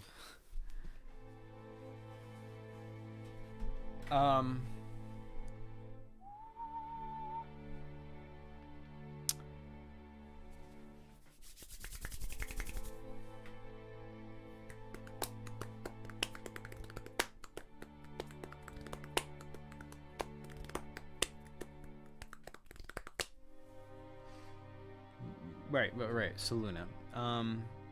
Oh, hey, Yak says he's still watching. Sweet. Thanks for still being here, Yak.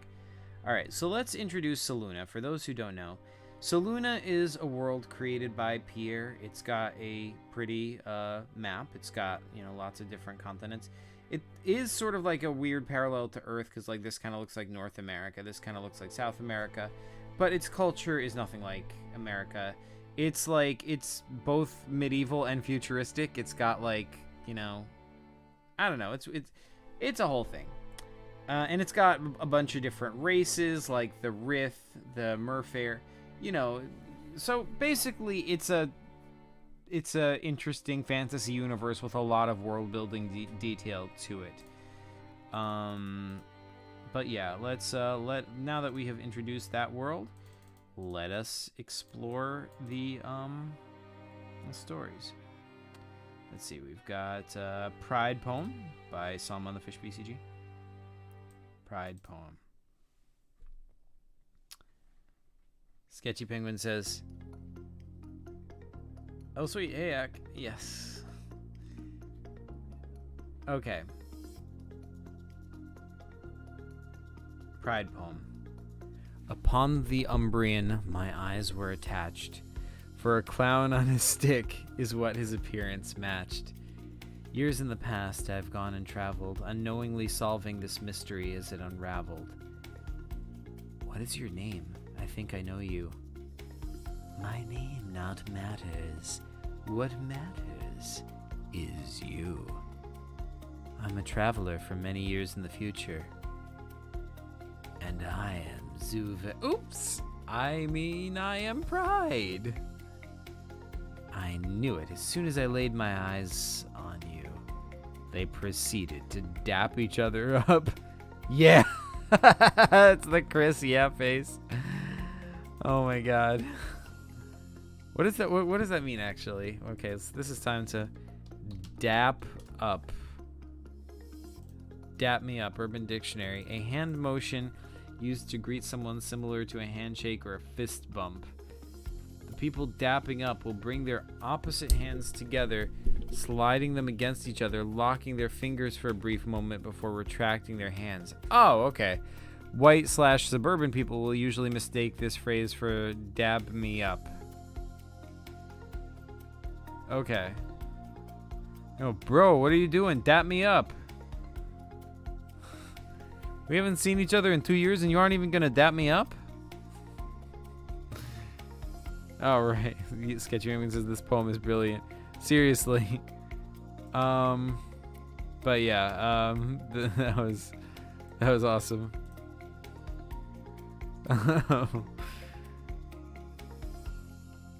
Does Pride know he's Zuvak? Or is this just like an astronomical coincidence? This part is hilarious. Dap each other up. All right. JCC, Aljo's Day on Saluna.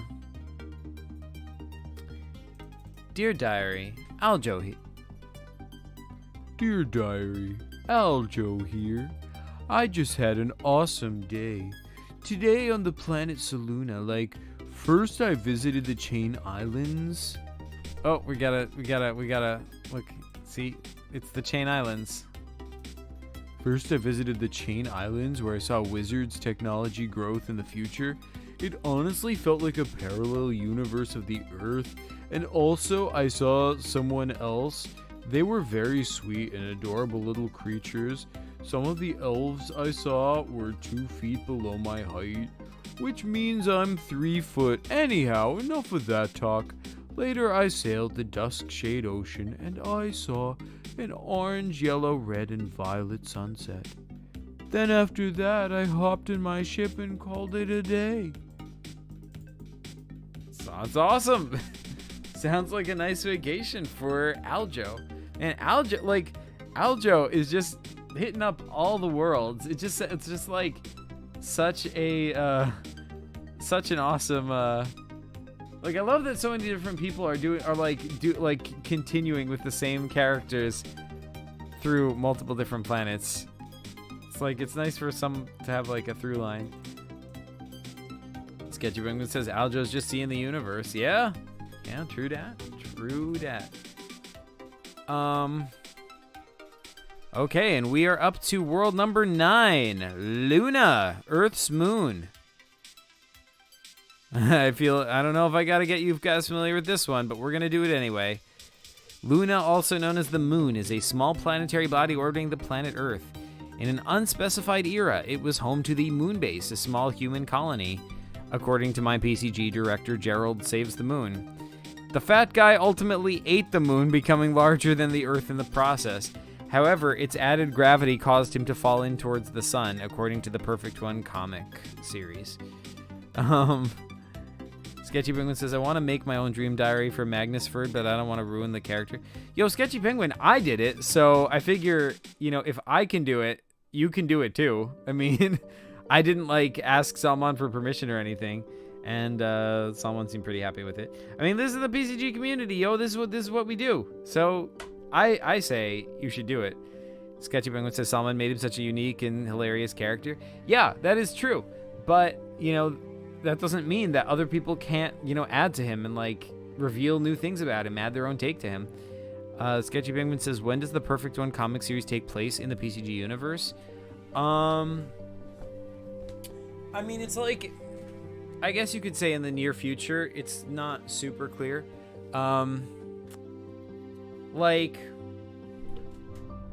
Yeah, I guess you would say the near future. Because the fat guy goes through a fairly irreversible change, but that doesn't mean he doesn't later reverse it. So, yeah, it's not super clear. All we know is that the Perfect One takes place after many years of the fat guy fighting Zack. He turns himself into the Perfect One, and that's where the series starts. That's all we know. So, yeah.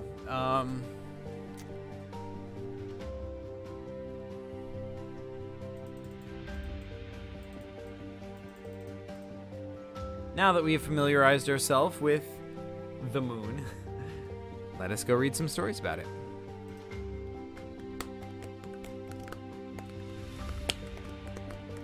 Alright, we've got the Earth landing, day 9.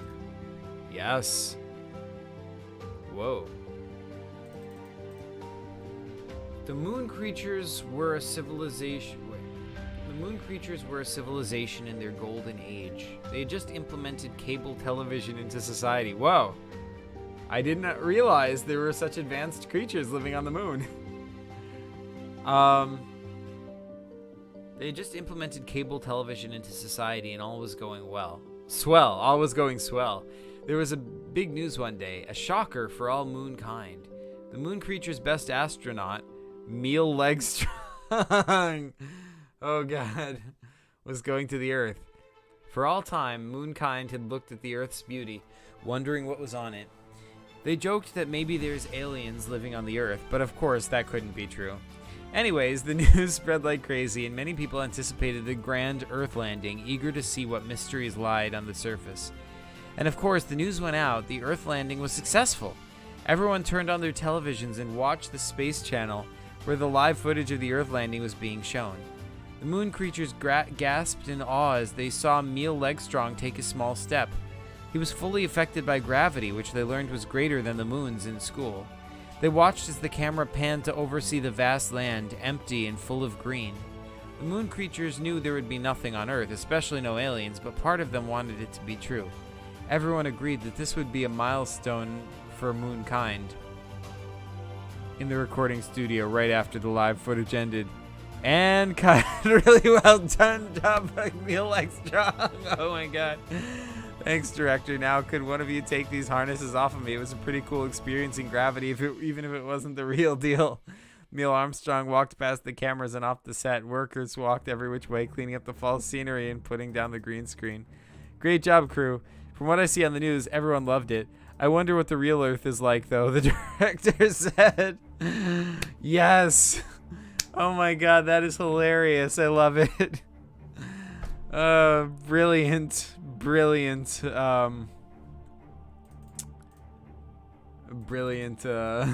twist there. Oh my god, it's a hoax. They never actually went to the Earth.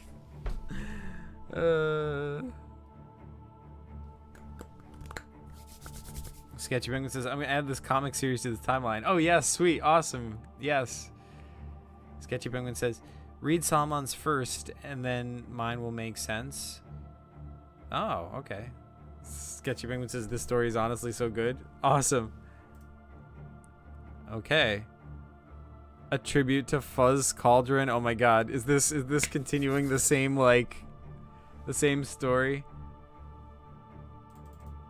Though if you remember the importance of this moon creature, he was still a legend. He was just as important as his partner Meal. He was just underappreciated. This was, of course, Fuzz Cauldron. Yes! Oh, shared universe, you guys! Shared freaking universe! Yes. Okay, sorry to break your eardrums. This was, of course, Fuzz Cauldron, the second moon creature to step foot on Earth. Well, that's what everyone thought. In reality, the Earth landing was staged, and many conspiracy theorists also believe this. Little did they know how close they were to the truth. Still, it was an impressive film, and just as believable. Sadly, Fuzz hadn't gotten the recognition he deserved.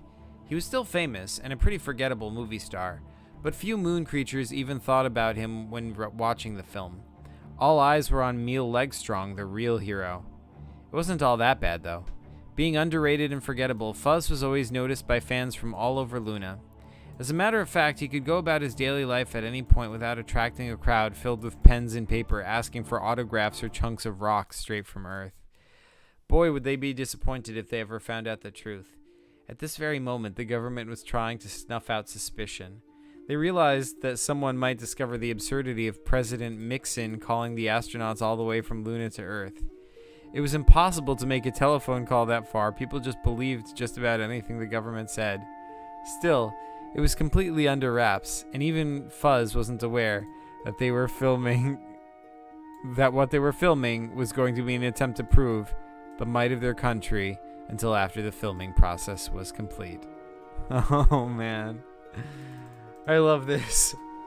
I love continuing the same story and expanding the lore of it and going into the conspiracy theorists' beliefs about what's going on.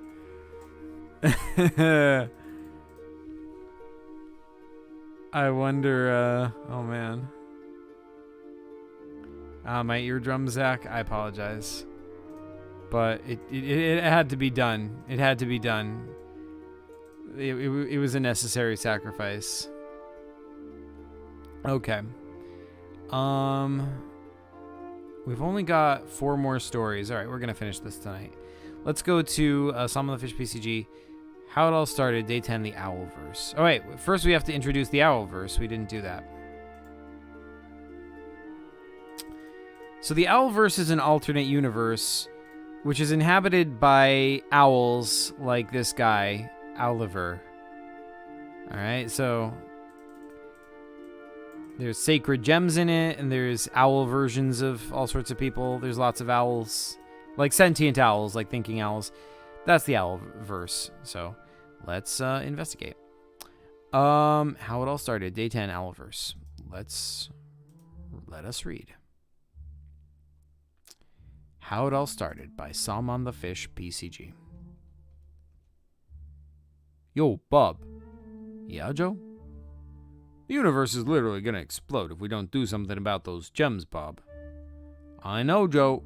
I know. What do you think we should do? Who? What do you mean, who? Joe, you gotta think of a solution. What are you talking about, Bob? I didn't say anything. Then who just said who earlier, Joe? Who? Bob and Joe looked towards the direction where the sound was coming from. Whoo! Oh my god, Bob, it's an owl.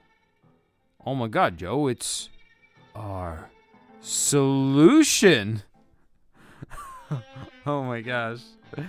What is going on here? The universe is literally going to explode if we don't do something about these gems, Bob.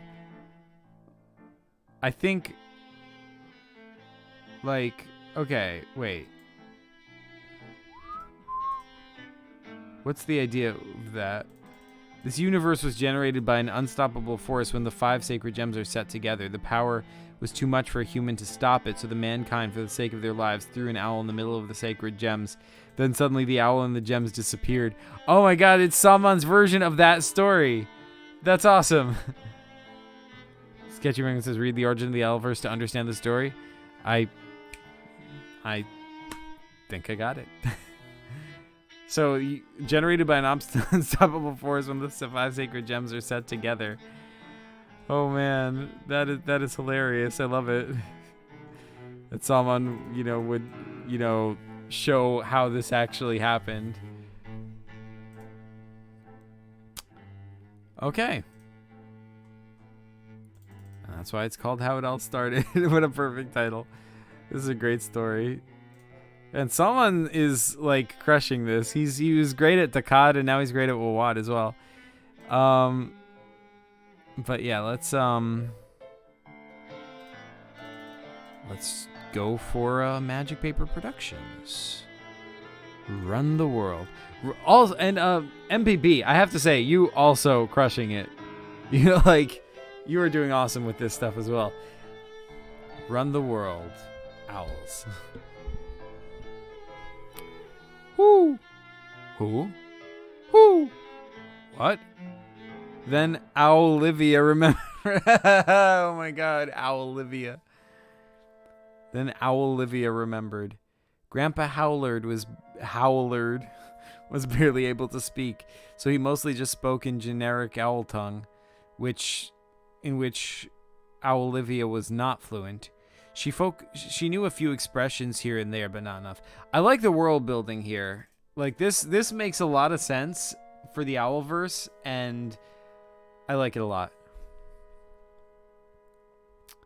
The language of Owl Tongue was all in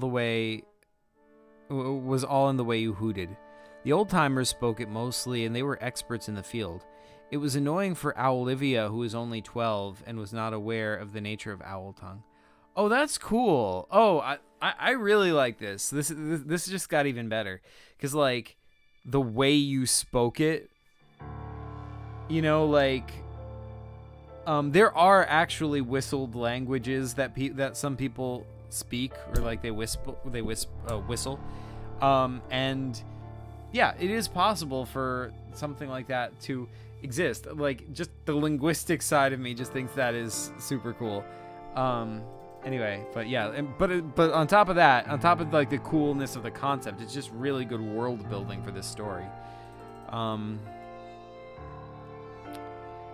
Howlard continued hooting until Owlivia finally pointed at her ears, and the old owl finally realized what he was doing. He constantly did this, and Owlivia never got used to it. How could she? It was basically a foreign language. Gramps, you're doing it again, she said, a twinge of exasperation in her voice. She wasn't all that mad. It was just hard to keep a conversation with him because he constantly switched over to Owl Tongue, and in his old age wouldn't even notice. My apologies, young'un. I'm afraid I can't stop myself, he wheezed. He slid his glasses up to his eyes. Now, where were we? That's awesome. This is fantastic. I love this. Like, this is an awesome story. Great job, Sketchy Penguin. Okay.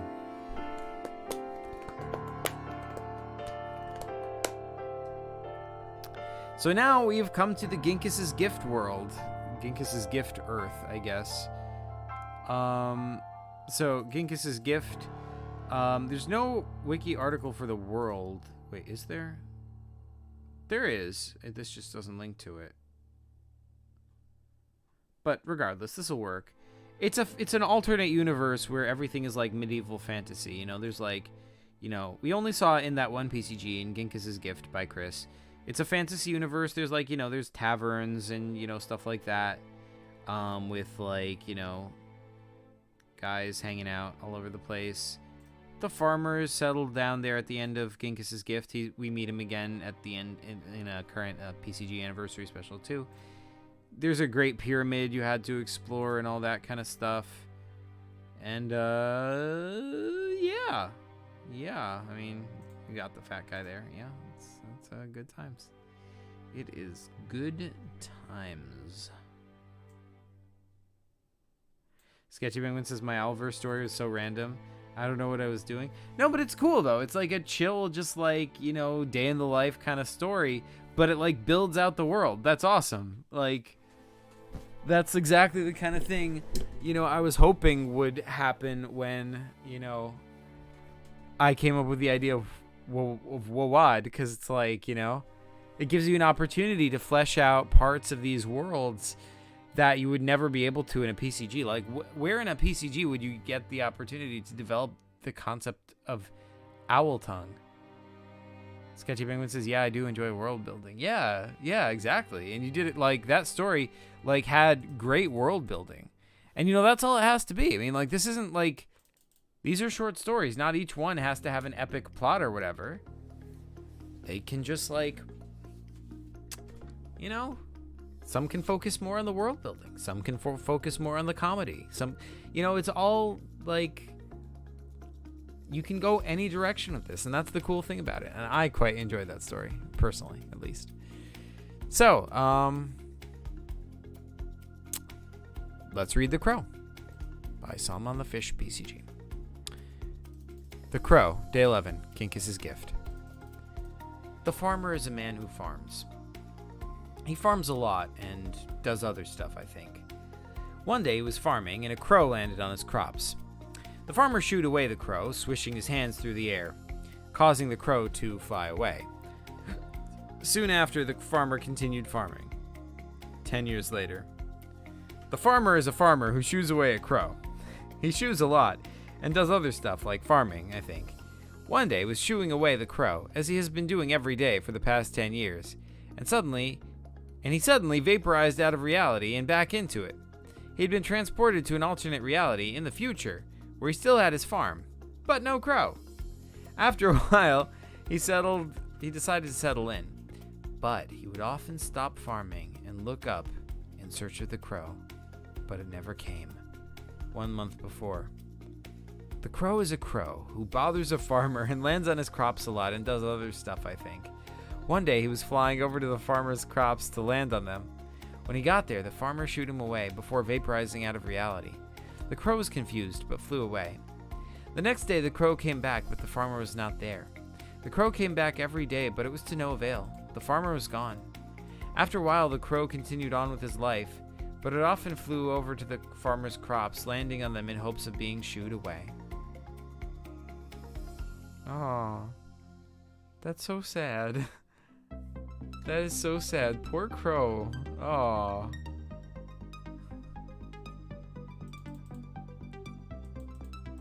Always landing, just hoping, just one day I could be shooed away again. Oh my god, that is so sad.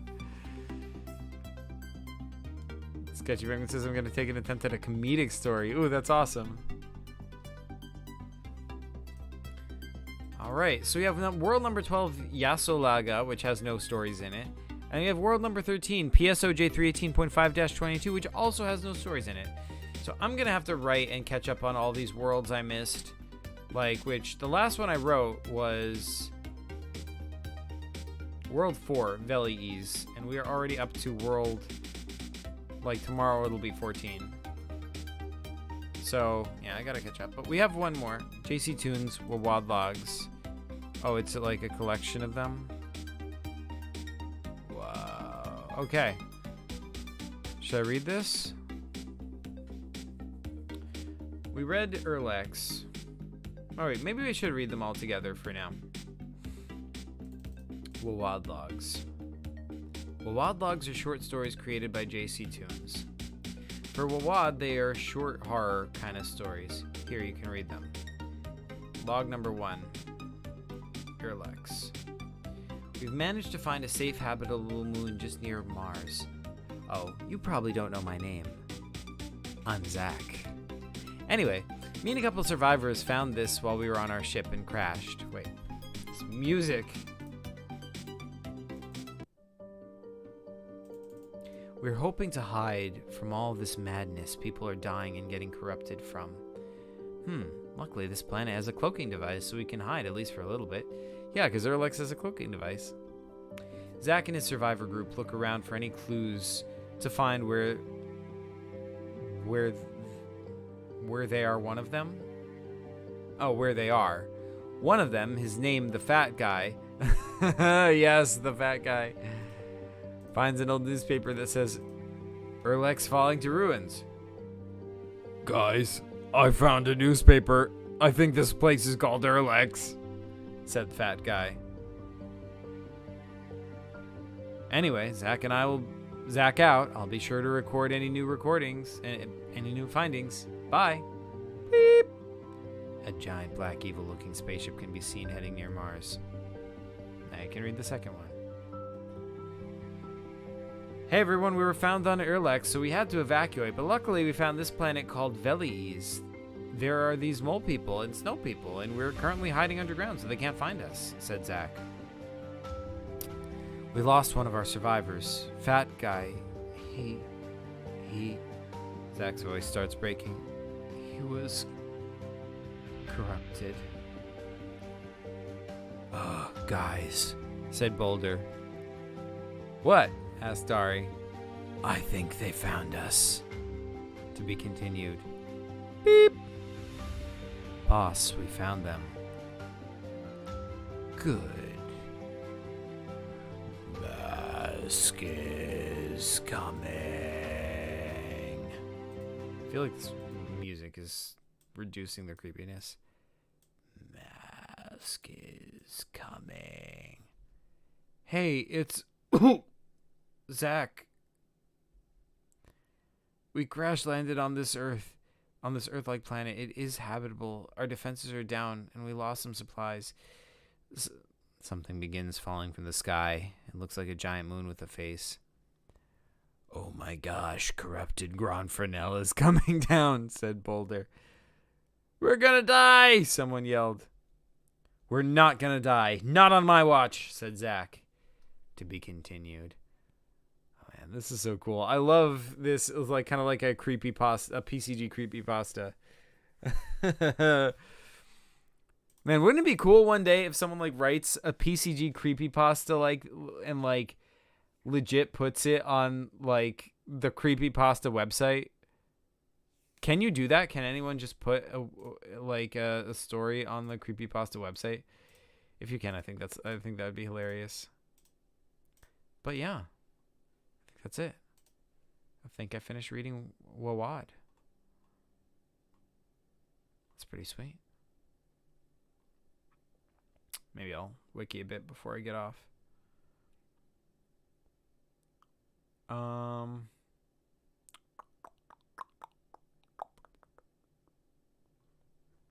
Let's start with this ones we just read because they're freshest in my memory. The Crow.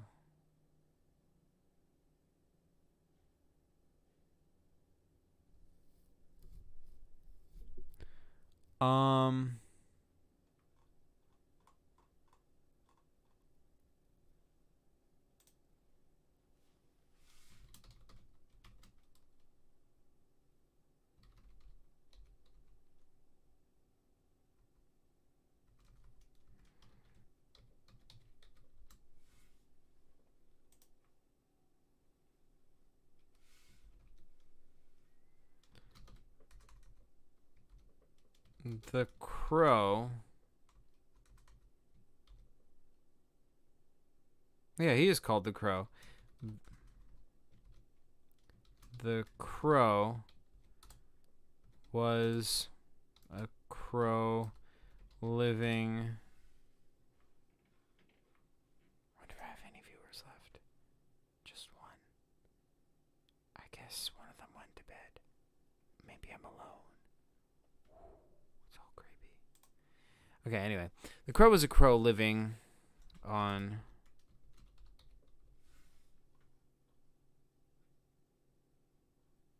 Wait, no, I called this article...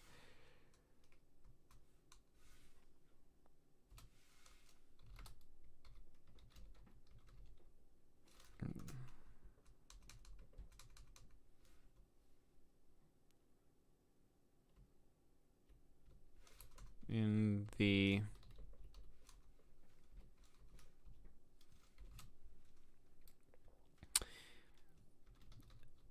every day he would come and land on the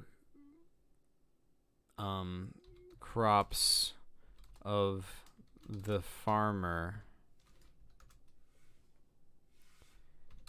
until one day he disappeared from reality.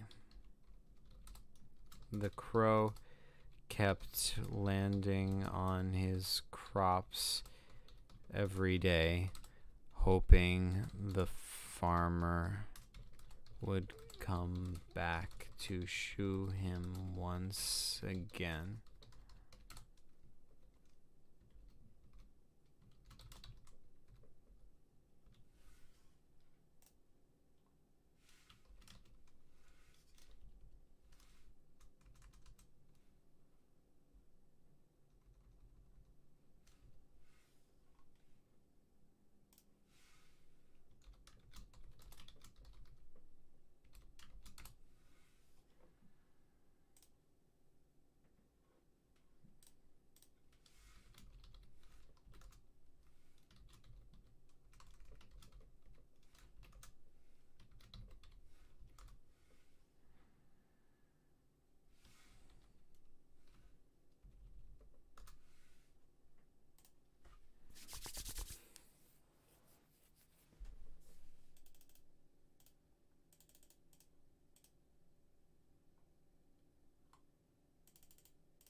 Yeah, so we're still with one viewer.